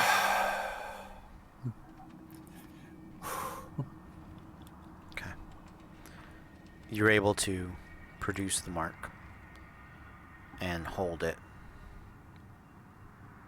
You have to hold it for a little longer than you would care to as they make their approach, but they do. To be clear, you have not set a tower today, correct? No, I'm not. Okay. Good. As the riders come pouring forward,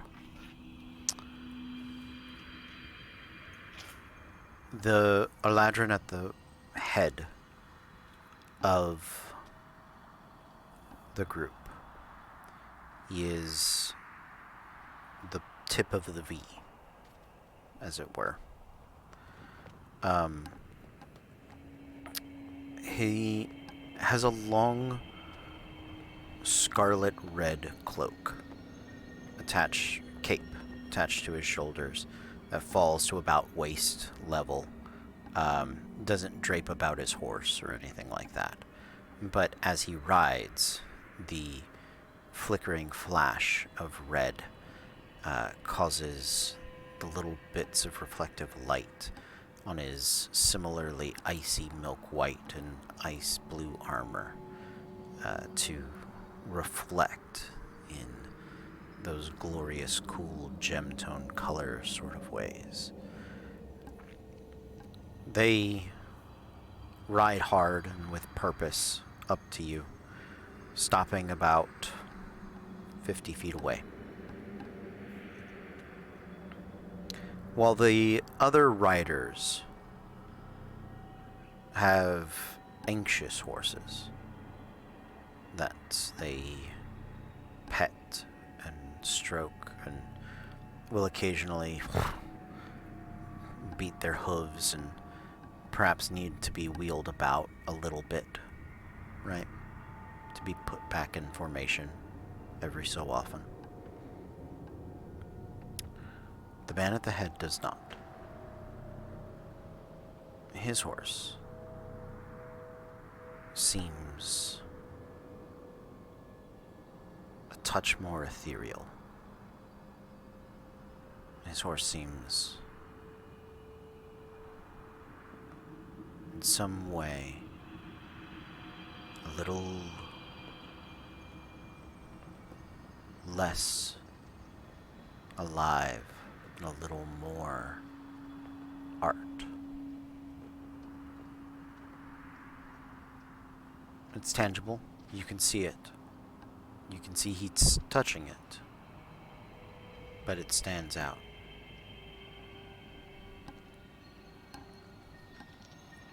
As he looks over the group, sees the mark, he'll pull his helmet off. The ridges in his cornrowed helmet, where the blades are in between, these are dressed with thin rows of matching sort of red that run through them. He pulls it back.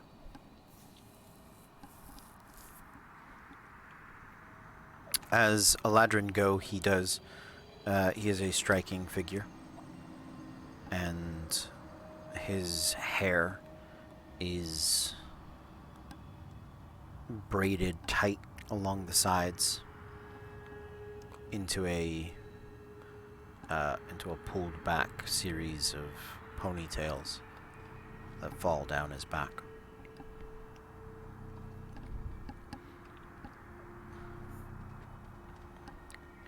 I am the Ravian, Lord of Ter Syrian. My scout has informed me that you bring forth the mark of the Winter Court. I'll just kind of hold it up a little more. This has brought you the hospitality of a conversation. But it will not buy you more. Well, I at would least come to know what it is you seek with my people in this land.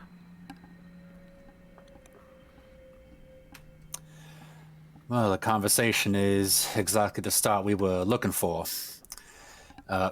May I put my hands down? Aye. So, I hope you'll forgive me. My speaking is a little bit on the not so courtly side, or in any case. Yeah, we came here from the Feywild on the behest of the current mab that is.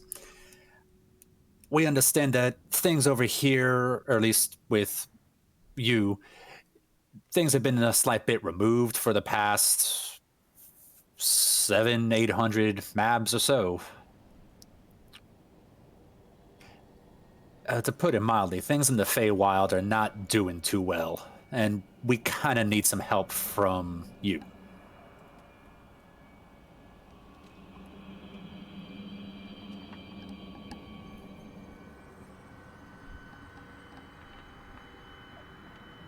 $700 mobs, you say? 700 or 800 or so. I just know it's been a while. I don't know the exact number or how many years. It was a fair bit to catch up on in about What the help week's would time this we were form there. take? I'll just kind of glance back at everyone else for a second and just... This is all in Sylvan, right? Yeah. I would translate the last part like, he's agreed to a conversation. He just wants to know what kind of help we need from them. I may, my lord. Proceed. Oh shit! What were the mummies called before? They were the mummies, the betrayers. Shit. Betrayers. All I could think of was the deserters. It's like that's not right. It's the other WB series. The betrayers have returned, and we are in need of the canopic jars that you hold. Make a persuasion check.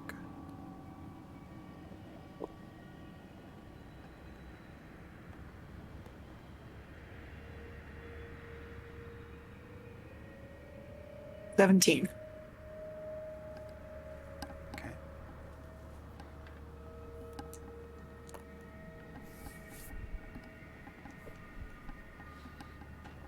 He seems to pay closer attention, and maybe it's some elven, Eladrin haughtiness or racism or what have you, but he seems to take a care more from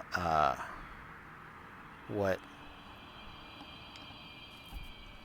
the Winter Eladrin is saying.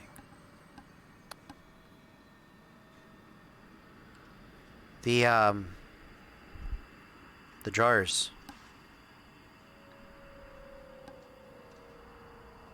You'll pardon me.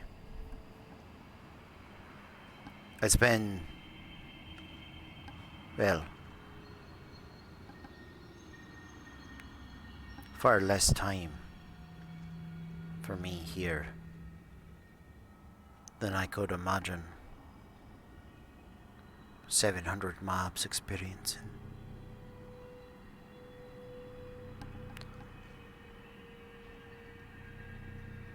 The betrayers have returned, you say? And they've changed form. Aye. They've covered the Feywild in sand and death. The Winter Court, sliver of it, is all that's left.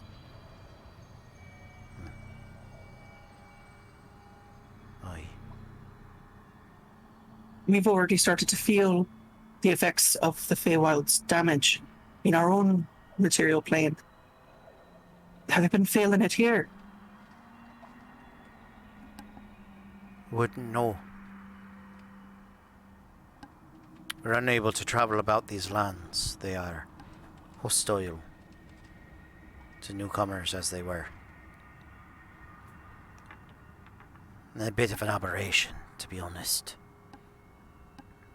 And stock the woods with their dead. Distasteful.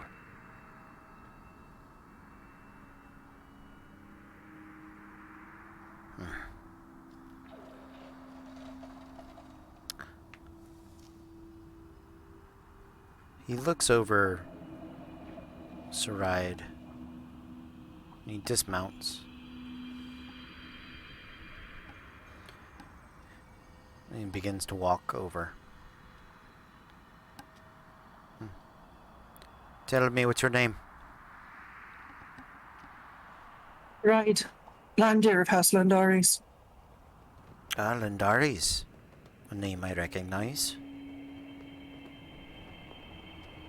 My mother was Riku Landaris. Unfamiliar, but good to know your house's name survives. Or you watch his nose just start to bleed a little bit. Oh my god. But it's me joking, but him thinking about time travel and even for the Fae. Pardon me. Yes. It's fair. I get those too. Right, it happens. Run a citadel, sure. Figure out what year it is. It's too much trouble. Years are for pores. Or those that bother counting.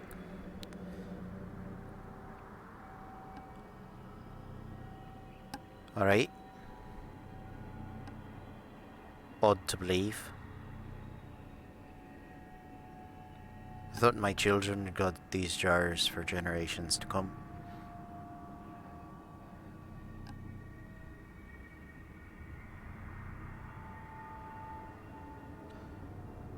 Well, never mind.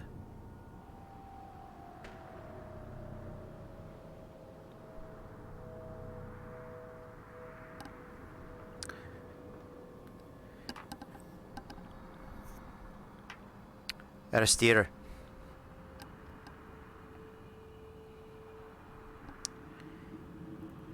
Alert the citadel. Inform the commanders of this latest development.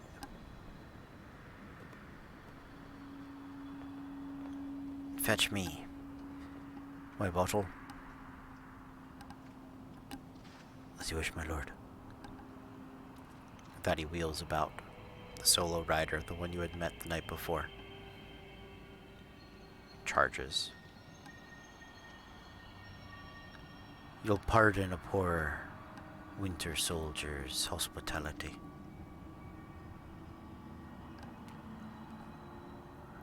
The city... Means, my lord, would you mind, do you speak the common tongue? I spoke it. He's speaking in common. It is, it's a little archaic. And Like everyone can understand him now? vaguely, yeah. You get the idea, right? And common between Corvarian common and Licthroctian Common is. You're all picking up on different pieces, right? Shakespearean Esperanto, exactly. Exactly. You're catching some of it. Maybe not all of it, but you're catching some of it, right?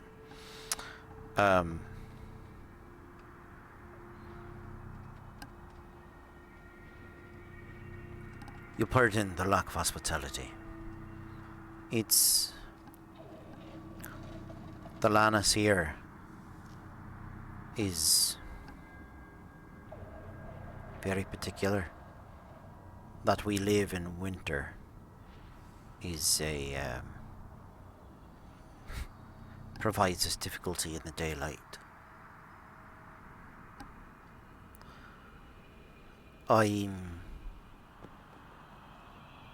afraid to say your jars are not immediately on hand, but we can be there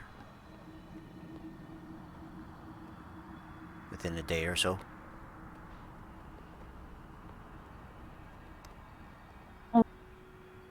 We fetched a bit of aid for the travel. We remained here to safeguard the jars, for the place we hid it was corrupted by creatures that remembered what we had done to them not so long ago. What do you know of your betrayers?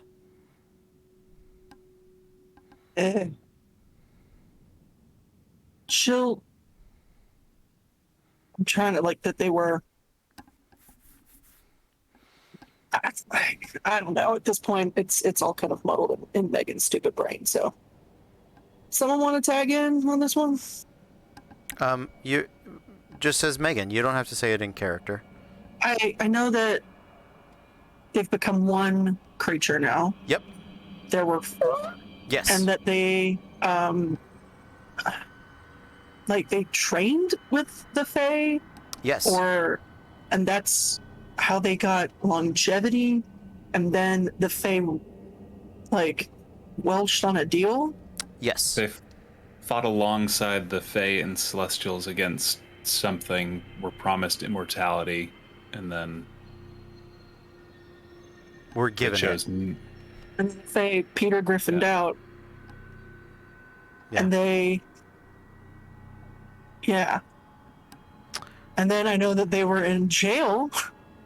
Yes. And some very enterprising heroes dropped them back on the prime material plane, because that's what heroes do. Okay. Set up story arcs for their future compatriots. Yeah, so you've got all the big notes there.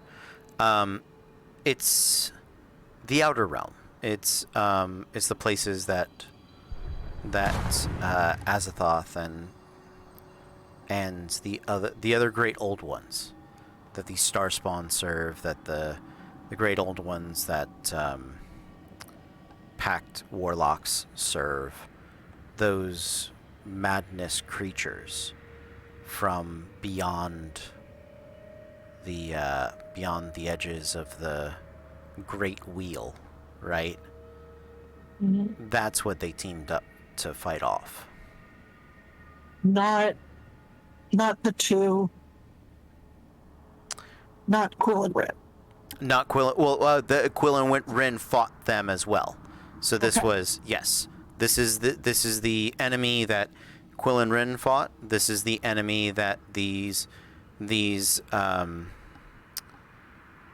humanoids, that these humans and Fae and Celestials fought. That's what this alliance was formed to battle. And was successful. And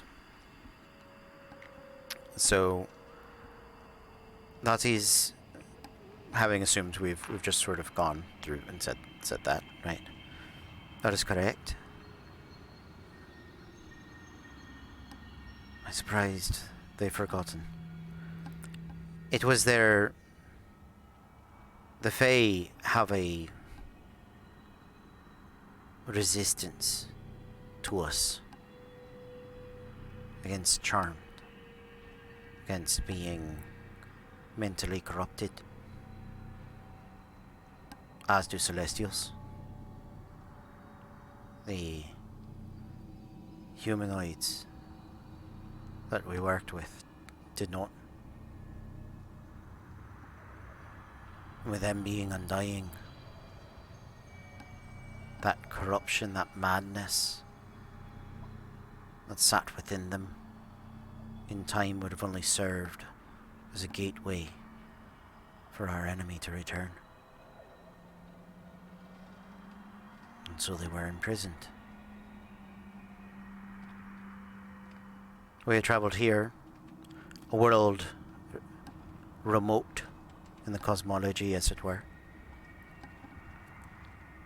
We thought to bury the jars beneath the ground. We did. We did not know that this world had its own issues, with such abominations from beyond the Great Wheel. They had prisoned theirs in this dragon below.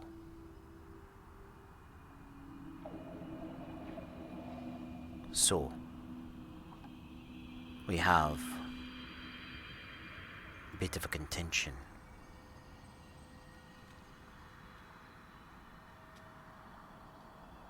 I cannot lead my armies across the forests of Karnath to it, but I can lead you.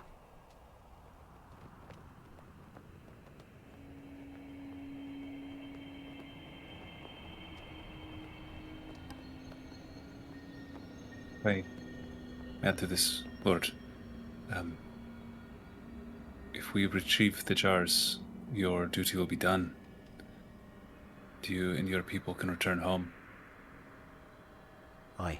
We'll be rebuilding. It'll be fighting that needs done. We're better at the latter. They could very much use your skills.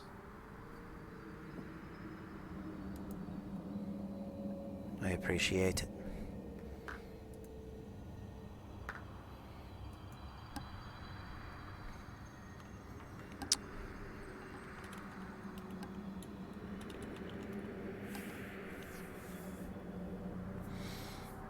Apologies, Punk. Yes, I just had the chance to respond to that. Austere returns, and he has with him a bottle. You can see within it this smoke white wind that whips about in a near tornado-like fashion.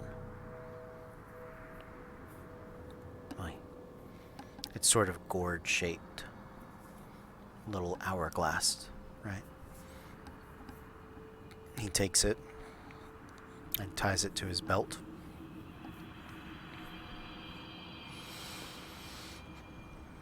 Austere, alert the commanders. You'll be taking my position.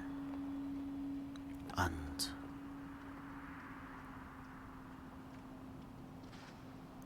you have my explicit command. If I am not returned in these 4 days, you are to march the armies of the Citadel across the Karnath Wood to the Ice Wood, and lay siege to the Madstone. You're to destroy any that stand in your way, and at all costs, return to the Feywild. Jars and hearts in hand. I understood. Aye, Lord. You get to wear the fancy cape now. Here you go.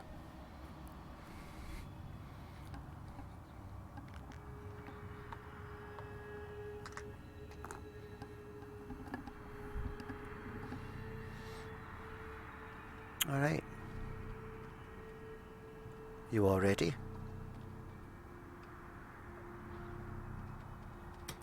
Truthfully, not really, but don't have much of a choice, do we? No.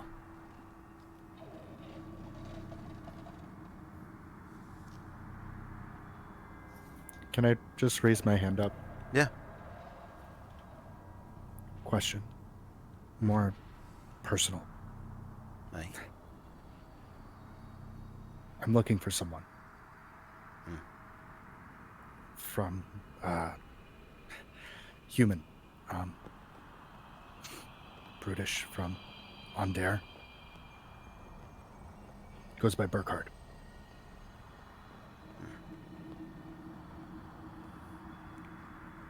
You can tell just in the slight grunt that he does recognize the name.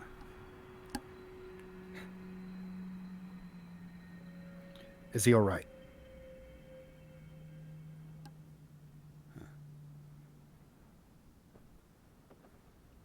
Please. I don't know, to be honest with you.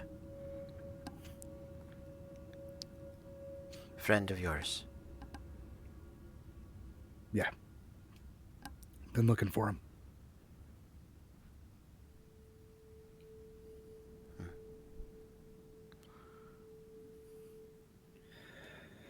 My scout spoke with him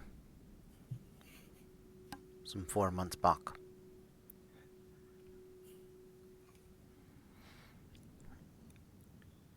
Most humans that come, peasants, peddlers, few hunters that stray too close. That was not your man. No, he had a purpose. And we told him what we told the same Karnathi that come with a purpose. Our loyalty is to our duty. And so I set him about a quest. To the Mad Stone, where we're going now. Those that could repel back what had stolen our charge would have earned our favor. But none have ever returned.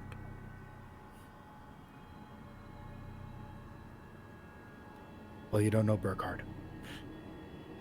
I don't. I sincerely hope he is there. And well. He will be. I'll see to it. Thank you. Of course.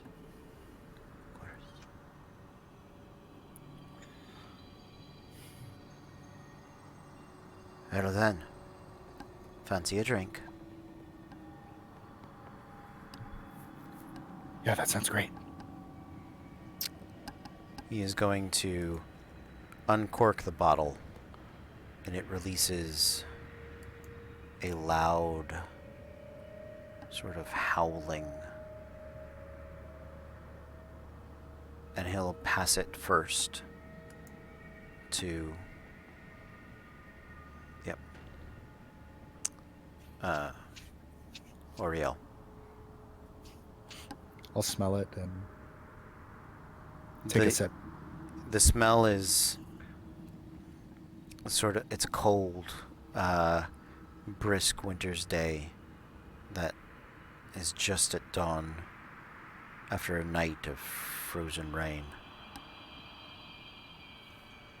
It tingles, stings. But it's good. Take a full gulp.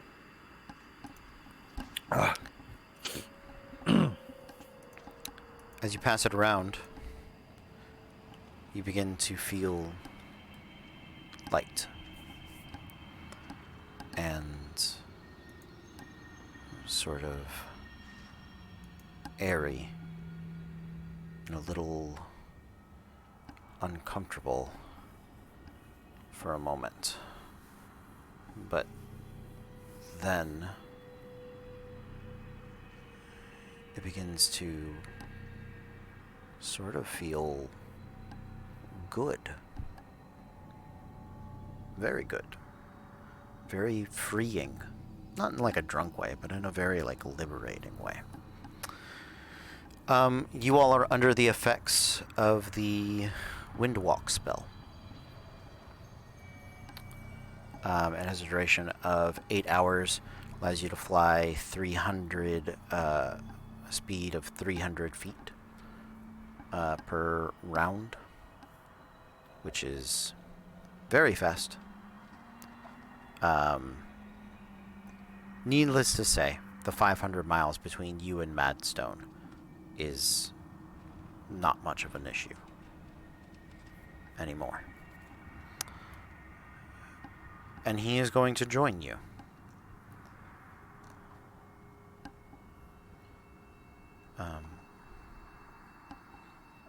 3,000 feet a minute.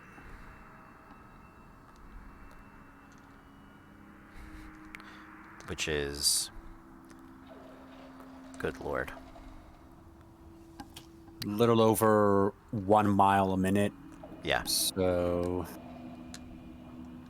500 minutes, safe bet round down to like 460. Yeah. No. So 6 hours, 6 roughly. hours. Yeah. A night's travel. The skies of Eberron are beautiful. They have 12 moons. A 13th one that has been destroyed and rings the planet. The stars and the observatories, the constellations are different. They're bright and beautiful and uncomfortable. But that's to those of you that can see them.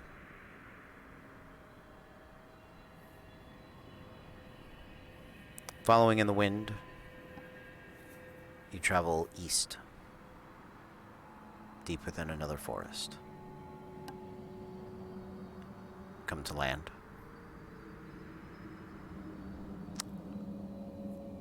Are you all pressing ahead, or are you resting for the evening? You've now traveled 14 hours, 15 hours in the day. If you'd like to continue, we need to make a Constitution saving throw.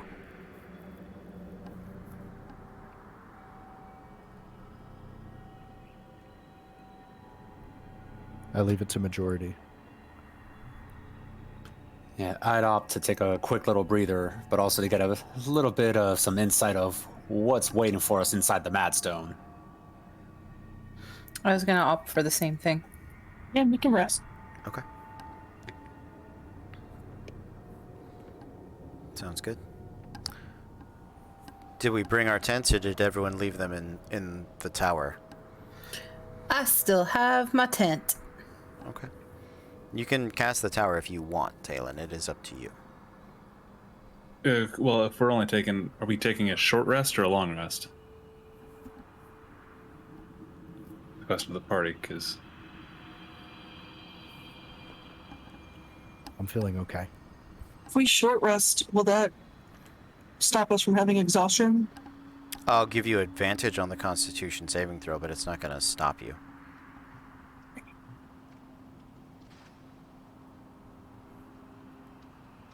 I leave it to majority as well because I have good, so it wouldn't be really fair for me to say one way or the other. I'm decent. I'm terrified of exhaustion, and that's what usually kills us. So, can we take a long nap? Yeah. I'm okay with that. Okay. Absolutely. I will cast Galder's Tower at, I'll do it at 6th level again.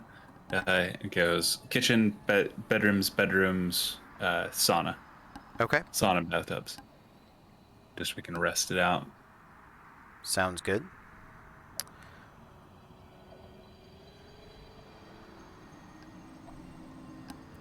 Durerin makes himself available to you all. Go ahead. Oh, I was just gonna say I'm gonna take advantage of one of those saunas. Sounds good. I'm guessing everybody is saunaing. No. We can party saunaing and get to know each other, absolutely. The ride's just going to bed, but yeah. Okay. Yeah, Talon is as well. I think he. Why? Because I did? And you have to do it better? He has something he's trying to research, which I'm going to message Cody about later. Okay. Sounds good. You guys don't have to worry about being immodest around me. It's okay. What? Treasure's already half naked. She don't care. You're gonna get used to this. I already am. For all I know, you're wearing a three-piece suit, even though I know you're Donald Duck in it. Yeah. Yeah. Well,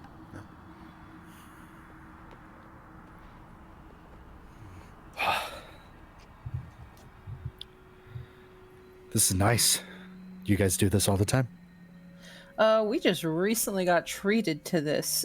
Sarai and I, back in Dorian's Dawn, used to hit up the saunas a lot. Where's that? That's where we're from. The land we're from, the land we were on, is called Lickdrock. The land I'm from is actually an area called Jalen, or Jalen Arsai.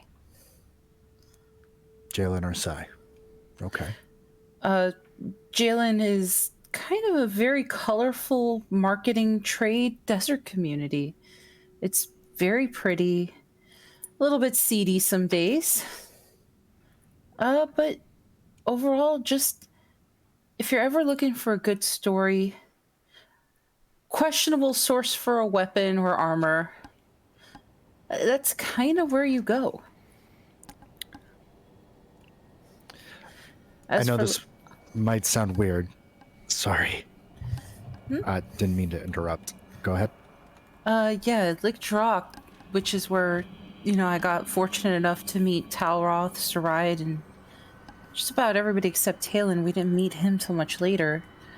We were at a school, funny enough, when we met. It was a magical college. Wow. Magical college. Know a few of those. The fun thing about Lickdrock is, for being called the land of dragons, there wasn't a dragon to be found. Well, to be fair, we had to start going way west before we started finding them. Oh, so you're joining us today in the sauna, Talroth. I've been here for the past 10 minutes. I've just been passed out in the damn tub. This thing is nice. We told you to join us before. Yeah. Your hair's gonna thank you for it, too. I'm just gonna slide under the water and start bubbling. But you were saying? So, I wasn't always like this. Where you're from? What color was the sand and the sky?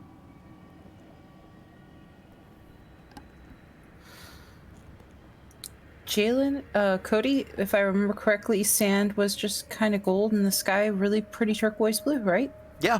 Very orangey, golden sand. Not like the red rocks of Arizona or anything like that. Mostly rolling dune hills outside of the elemental plane of water spring that provided fresh water and this giant waterfall into the chasm that is aqueduct directed all throughout the city of Bridges. Most of the homes and buildings built into the cliff faces of the rocks, and rope and plank bridges creating open markets that at night people would bring out massive wind instruments and just set them up so the wind that would carry through them would blow these harmonious horns and fill the valley with music. very colorful, lively place. That sounds beautiful. Do you miss it?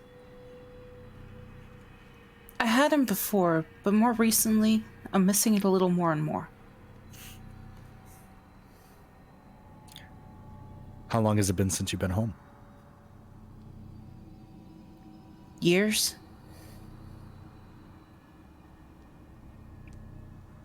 Yeah. Sometimes years will do that to you. I thought I ran away for a good reason.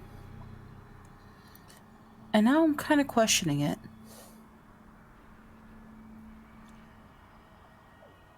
Well, at least from my experience, things that look pretty clear and transparent years ago can sometimes be muddied, and through learning and through your own experiences, sometimes the picture looks a little different, if that makes sense. It certainly makes sense. It really does. And sometimes, thanks to the words and actions and things of those around us, their acts of bravery, you start to realize maybe you could have handled things differently. Or maybe now you're prepared to handle them differently.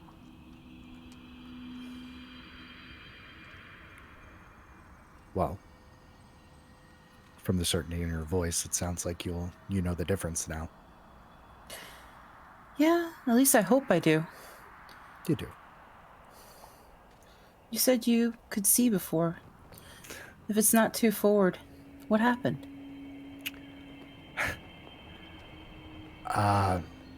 Long time ago, I was a kid.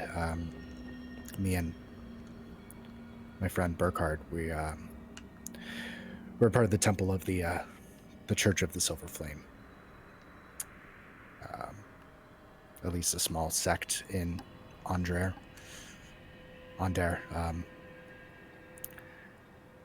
We came from a small community on the cusp of Thane. It's a lot more popular there.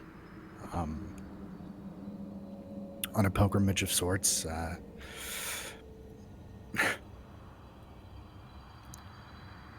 We were maybe in a place where we weren't supposed to be. And last thing at least I saw was my friend. You know, pleasant thing to see. Is he all right? He's tough. I'm sure he's okay. That's why I've been out here, aimlessly wandering for a citadel that maybe the ambitions of a young, stubborn man. You're tough, though. There's a lot of people who can see just fine that wouldn't be out here wandering. And then you just decided to stick to the other things you can do and still made it out here because you care about someone that much. Yeah, I look up to him. He's the brother, the father that I never had. Gotta look for him.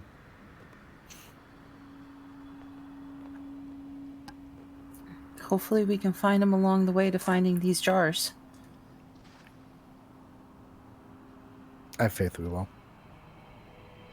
Gotta be confident. Now, I will say, with this group, I've seen some impossible shit. I mean, some really impossible shit. Please elaborate. Okay, where do we want to start? And she fishes under the water for Talroth. What? I was about to take a nap down there. It was nice. Don't water? do that. You need to breathe. Let's just start there. Part B.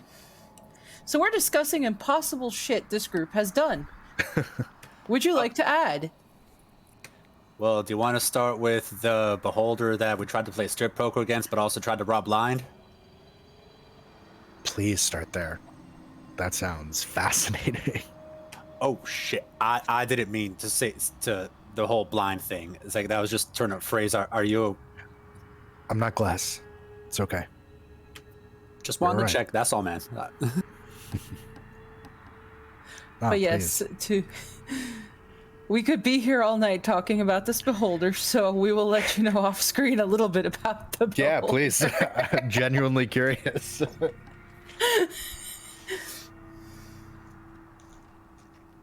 But yeah, I think for Arclight, the rest of the night, I'd like to get to know as much as they're willing to give of my new compatriots, my new friends. Thankfully, Treasure and Talroth are both pretty chatty.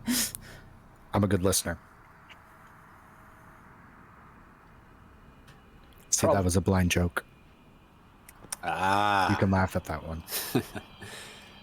At some point, Talroth would probably like reach for something small, like small little pebble or something, and just kind of toss it towards you just to see what you do. I It's like, think not like trying to like beam it at you, just like toss it and see what happens. would I be able to catch it with my blind sight? I can't be surprised by anything. Sure. Yeah, make a deck save. Okay. Deck save. Good at those. Natural 20. Yeah, absolutely. And then I just like to hold it out to give it back to him. I'll just kind of mage hand it away. It's like, damn, now I can see how you survived so long. You're good. Our bows aren't that small, though, so unfortunately, I'm not that good.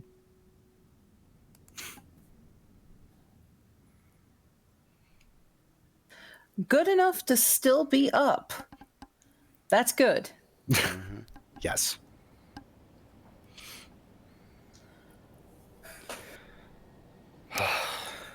Well, with that, the night passes seemingly without incident.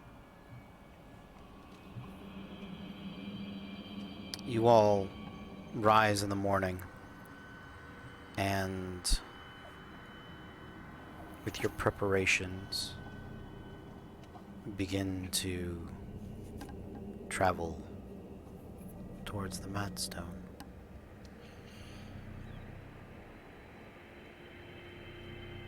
It's not long. You can tell how odd it is. How odd this place is. I'd like you all to make perception checks.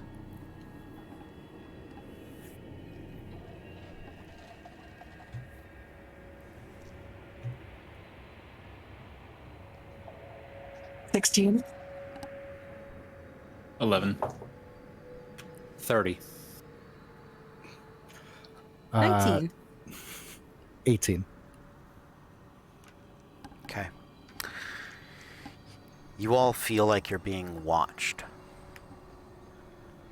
And for anyone that rolled 15 or better, you swear that at some point, as you're keeping your head on a swivel, you notice there's an eye looking at you from a tree. Then it's gone. That rock. Then it closes its eye.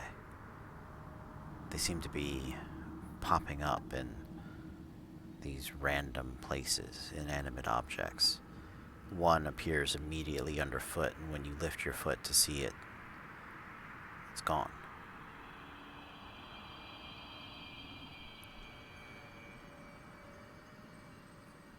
Every beast that you come across, every little rodent, squirrel, and hare seems to have an extra eye peering out of it. If that wasn't unsettling enough, some of them are behaving in maddening ways. You see this family of rats riding on the back of a doe, waving at you as it gallops by. Each of their bellies having another eye. They're cleaning the little eye goop out of the corners of.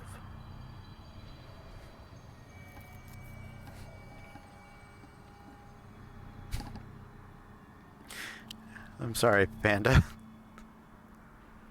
Save the fan out, they said. It'll be a good idea, they said. We're scrapping it. We're just letting magic get destroyed. It's fine. Can I do some sort of check to see if I know what the fuck is going on? Yeah. Yeah, go ahead, make a history check. Oh, God.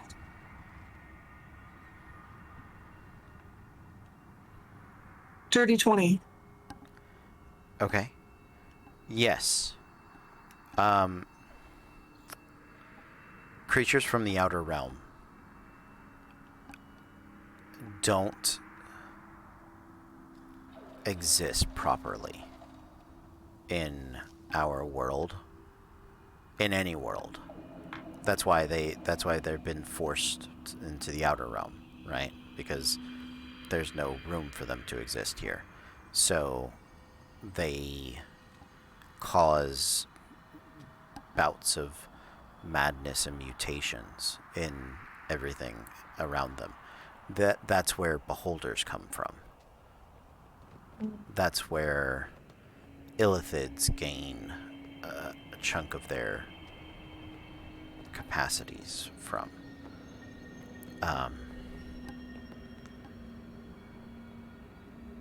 So I would like everyone to make me a wisdom saving throw.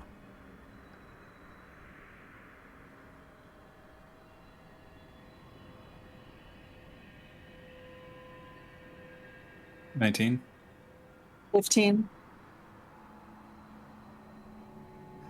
Second crit. Hey! These new dice are nice. 16 for me. 16 as well. 15's what I was looking for. Nobody failed? Good. There are some creeping thoughts that begin to press into your brain, but you're able to shake them off. You know they're not real, but they're there all the same. You ignore them well enough, but you're starting to understand why nobody's ever returned from here. It is deeply unsettling. As you come to the mouth, not the mouth, excuse me, to the Madstone, it is a milk-white crystalline stone. Almost looks like bone in its shaping and porousness. Maybe like coral. Jutting out of the earth. And the ground around it seems to be spreading and growing in this similar fashion. This slightly porous, slightly bone-like bleached coral. In those little divots and ducats and little curves and crests, you shudder to think how many eyes might be able to open from within them. There it is, the Madstone. We had put a seal on this place to protect the chamber beneath where the jars were put. And the madness touched it. It's begun to jut, radiate. I might be able to open the passage still, but knowing what's down below, I don't envy. And he cuts off what he's saying when he realizes that the passage has already been opened. Oh. someone made it that far at least.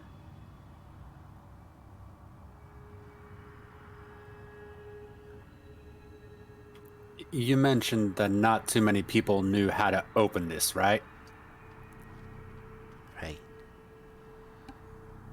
I had sent at least a contingent, some of my best soldiers early on, and they didn't return. Another wave of scouts came, saw no evidence of them, but reported about the stone. We had brought them back. Most were fine. A few of them talked about constantly seeing shapes moving within the shadows. That someone was always watching them. That something had started to live behind their eyes and was using them to spy upon us. That poor soul dug out his own eyes to protect the rest of us.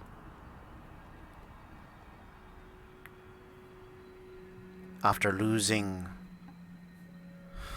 one of my best champions and seeing the best sighted scout I'd ever met dig his own eyes out, I thought, you know what? That's enough of my people dying in this instance.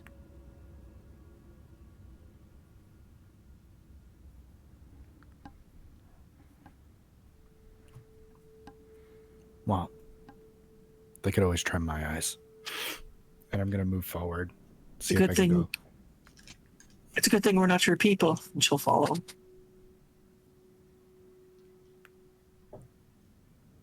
Kaylin follows after.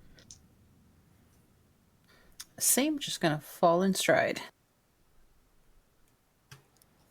I'm gonna look at the guy and just like, you picked one fucked up security system here. This wasn't mine.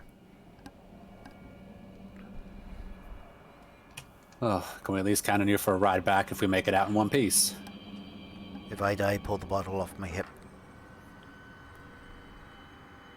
I'll just kind of look at the bottle, just look at him, just kind of make that mental note and just best of luck. And then I'll make my way. He's a step behind you. Even for a Fae as old and clearly dangerous as he is, you get the feeling as he takes those first few steps down this spiral staircase, he shudders just the same as everyone else. Walking down, up first, Oriel,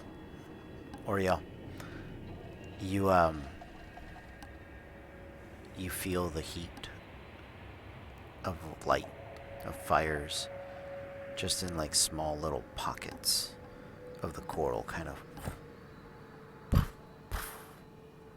Then they catch like a gas stove or a sterno. They cast light and a bit of heat. You run your hands along the guardrail. There is a guardrail.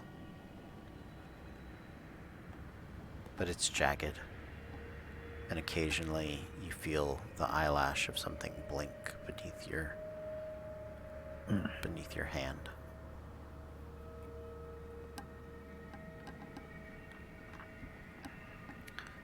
Down at the bottom, you see a hallway. From the back, Durarian. We had designed it to stab and skewer, armed with black iron, as well as infernal steel, anointed with holy water.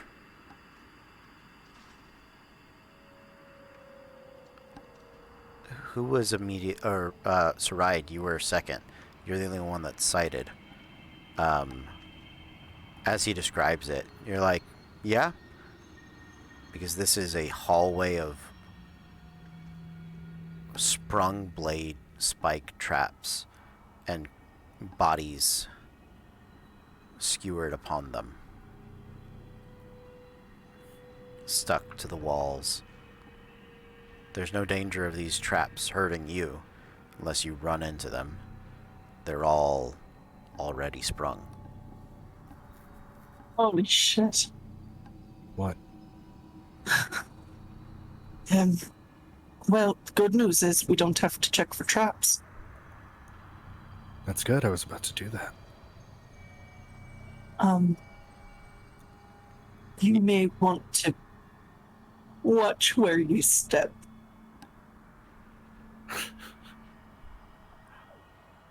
I'm going to take the quarterstaff off my back. I'll try. How many bodies have been lost in this? Are they fresh? Ooh, are they? Why are... Hard Don't, Nightmare Man. Hard to tell. Not all of them are fresh. Some of them seem fresher than others. Some of them seem like they should smell or be rotten, that they have that little hint of like putrescence kind of about them. Almost zombie-like, but it doesn't smell here. In fact, it doesn't smell like anything. It's almost as though what exists here only enjoys sight. And the idea of smell or touch or maybe even sound is not something it even considers.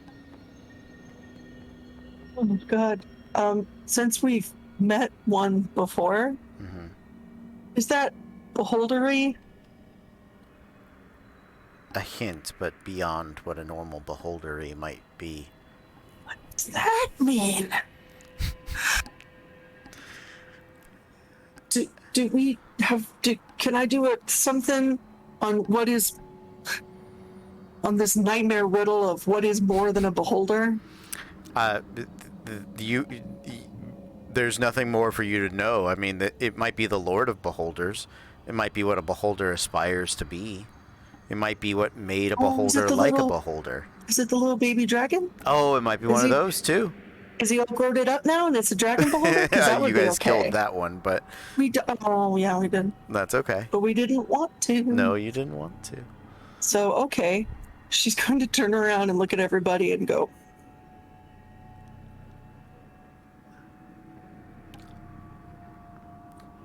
You got quiet. What happened? I was trying to... Oh, it sees. Yeah, it's a beholder. It's most likely a beholder, everybody. Let's poke it in the eyes, I guess. So, Oh, you should actually be fine. Cody. Yes. Two things as we're going down this hallway.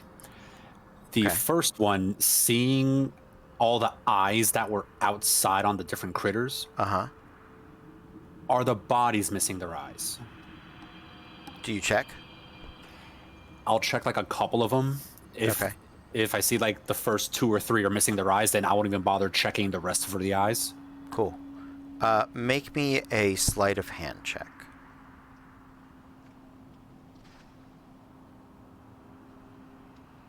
30. Nice. You are not in... You're not in the Forest of Blades yet. You guys have made it to the bottom. You're all kind of seeing it. The eyes and the things in the forest were of different shapes and styles, different creatures. Some were pupilless nonsense, some were cat eyes, some were snake eyes, some were fish eyes, wide variety. You get to the nearest, maybe like you're a step or two into the forest. Maybe you've gone past like one blade. There's a relatively put together person there. And you get your finger up in there and ever so carefully begin to open his eye. And as you do, it looks just white, and then the pupil.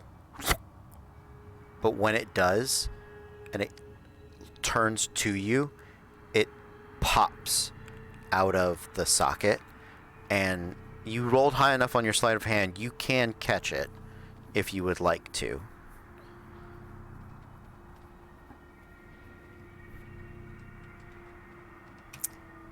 Carefully. Okay. Yeah. You catch it. What would you like to do with it? You can put it back in the eye. I'll give it to you. You can do that for free in the socket. Yeah, I'll just kind of look at it. It's like squishy, like a. Mm-hmm. Okay. Yeah. I'll just carefully put it back in and close that lid. Just. Yep. Okay. And it does. Yep. I'll just kind of whisper. Sorry about that. And you guys start to realize you're beginning to have trouble hearing each other. The eye didn't have a squishy sound when he put it back in the socket. The less time we spend here, the better. Can we? I'm gonna think real hard at Talon for a second. It's like testing. Does this still work? I see he's just staring at me, and I'll mind link and make it so he can talk back to me. Okay. This should work for you now. Oh, so you got to turn it on. Okay, but this still works. We can at least talk this way, from what I'm getting. At least you and I can only do this with one person at a time. If I switch between people, it will go just that way. Yeah, I mean, just because he won't be able to see us, because we could at least like signal and stuff. Maybe hit Arclight with this. Might be a little better for you to kind of help him out with it. Do you know Rary's telepathic bond? I do not know. I will give it to you as a racial spell. Okay. Let me add that. Is consuming normal spell slots and everything. What's the duration of it? I think 1 hour? Aries is a ritual Yeah. also. No. If it's a racial spell, we're not casting as a ritual. I don't see the ritual. It is a ritual. I'll let you cast it once without consuming a normal spell slot. We'll call it Advanced Mind Link. Okay. Okay. In that case, yeah, I will use that one to cast it and link the 6 of us together. Okay. So. We should all be able to speak together now, in our minds. This is very trippy. Is it? Yes, my people. This is the preferred way of communicating, so it's not too odd to me. I'll be quiet if it's disconcerting. No, it's really interesting. Yeah, considering sound's getting a little duller and duller the further we go in, this might be a way to at least keep tabs on each other. I can't talk. I'm screwed. Oh, this, I am, as you say, shit out of luck as well. But, yes, the only way forward is really the only way to go. DM, can I take my boots off so I'm barefoot on the floor? Because If you want to be. similar to them, if they can't talk. Yeah, they're screwed. Toph. If I can't hear, I'm fucked. So if I can feel around, I'll feel better. Okay. Sounds good. So, I would like my spellcasters to make me Arcana checks.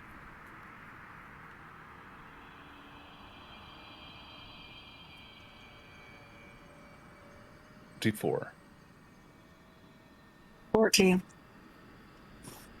14. With a little bit of testing, in purely with cantrips, you're making noise. You are making sounds. The deafness is purely psychosomatic. It's not the silent spell. It's not the silent spell. Now- You're making noise. This room smells. But your brain, the madness of this individual is preventing your brain from processing it. I hate that. Okay. So, you can cast spells with verbal components as long as the target doesn't have to hear you. For instance, Healing Word specifies a target of your choice that you can see. They don't right. have to hear what you're saying, right? Now, certain charm spells, a target that can see and hear you, things like that, right? Because you're making noise. You're doing everything the spell requires. But if it requires your target to hear what you're saying, that's where the magic falls apart. So, you should not be completely SOL. But it is more difficult for sure. Punk, Oriole, you take your shoes off, you take your boots off, okay? You're going to take 1 point of slashing damage from the coral floor. And as the bottom of your feet, you don't feel the pain. It's not until you're standing there noticing that there's red slowly trickling out from beneath your foot that you come to realize, oh, you've cut your foot. If you dash, you're going to take a d4 of slashing damage. Okay. You can move at a normal pace, perfectly fine. You've done the now that you know how to walk on it. But yeah, you are slowly. You guys are making your way through this forest of blades. Okay. You have a blind fighting sense? I do. I have blind fighting, so Great. I can perceive. I have a blind sight of 10 feet. Then that is still in effect. The amalgamation of what you have gathered in information, you understand how to interpret what is happening, right? Okay. It's disconcerting because it's sort of like learning how to. It's like when you lost your sight, right? Yeah. But this isn't like being blind for you. This is like having sunglasses on. Yeah. Okay. You might lose It's something. muted. You might lose something in the details, but you're still able to see that 10 Okay. feet. You're still able to perceive. I would like to put my boots back on and then Okay. just use my quarterstaff to kind of hit and see if I can feel Yeah. a radar sense, if you will. Absolutely. There you go. As he's going through, I'd probably go up with him Okay. to also kind of help just try to spot for any traps that might not have sprung, Okay. or see if we find any of like that, like the Fey armor, to kind of see if it is some of the scouts that we were told about. None in this hallway. None of the scouts died in this hallway. And everything here, like all the gear or bodies, these look just older and destroyed. Not all of them, but mostly destroyed. Yeah. If there was some, were you interested in trying to salvage for gear? I didn't think you'd want to stop and do that. None of it seems terribly special or powerful or important at a glance. So, The main thing I was looking for just first was the eyes, because the whole like family of rats with eyes on their stomach, I'm like, okay, did they take them from here? And then just trying to find maybe how far the Fey scouts got in, maybe like recognizing their armor or a weapon or something. Not trying to loot corpses or anything, just seeing what I see. okay. Yeah. You don't. Not the Fae. not the Fey Scouts, not the initial soldiers. They had some foreknowledge of this place, so you get the feeling they made it past this part. You make it to the end of the hallway, and there is a large door. This part of the ground is a little softer, a little fleshier, a little less dry coral, a little more live coral, right? A little spongy. But it is a door nonetheless. You, with Treasure's help, I'm sure, get in there and open it up. And as you open into what is an antechamber, you hear Bai Coralon from Durarian. As you look into the chamber, it is been defaced. What was an anti-magic chamber, a chamber of magic nullification, has been the runes, the stones, the magic dust, the markings, everything about it has been sort of like an earthquake hit this place. It's all jagged rock and broken. It looks like it's ready to cave in and under in any minute. But the ceiling is tall. It's like 20 feet tall. And there's light in here. And among the rubble, you can see movement. You can feel the movement, Punk. Oriel. And it's in here that you look around, and dancing among the rubble are people dancing. Some of them look very old, most are Karnathi, dark-haired humans. Some are Valinar elves. Some are humans of other races. A few dwarves are in here. And you're watching them almost conga line parade dance around all of these different rock outcroppings. It's very ritual, very tribal, although this is not people from one tribe. They are drawing eyes and have drawn eyes all over their skin, and occasionally an actual eye sort of pops from it.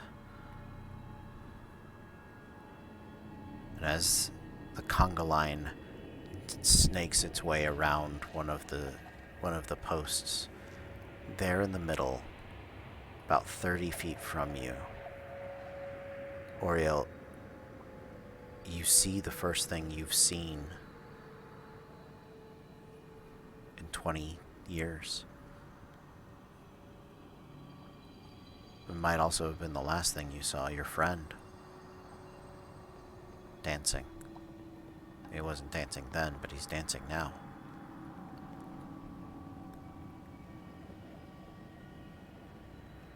The rest of it is white or black, however you interpret it. Nothing there. But since he was the last thing you saw, you get to see him again. Burkhart.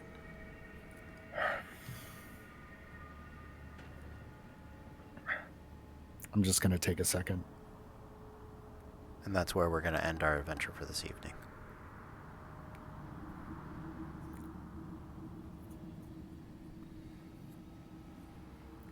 We'll kill your friend next game. Yes. He deserves it.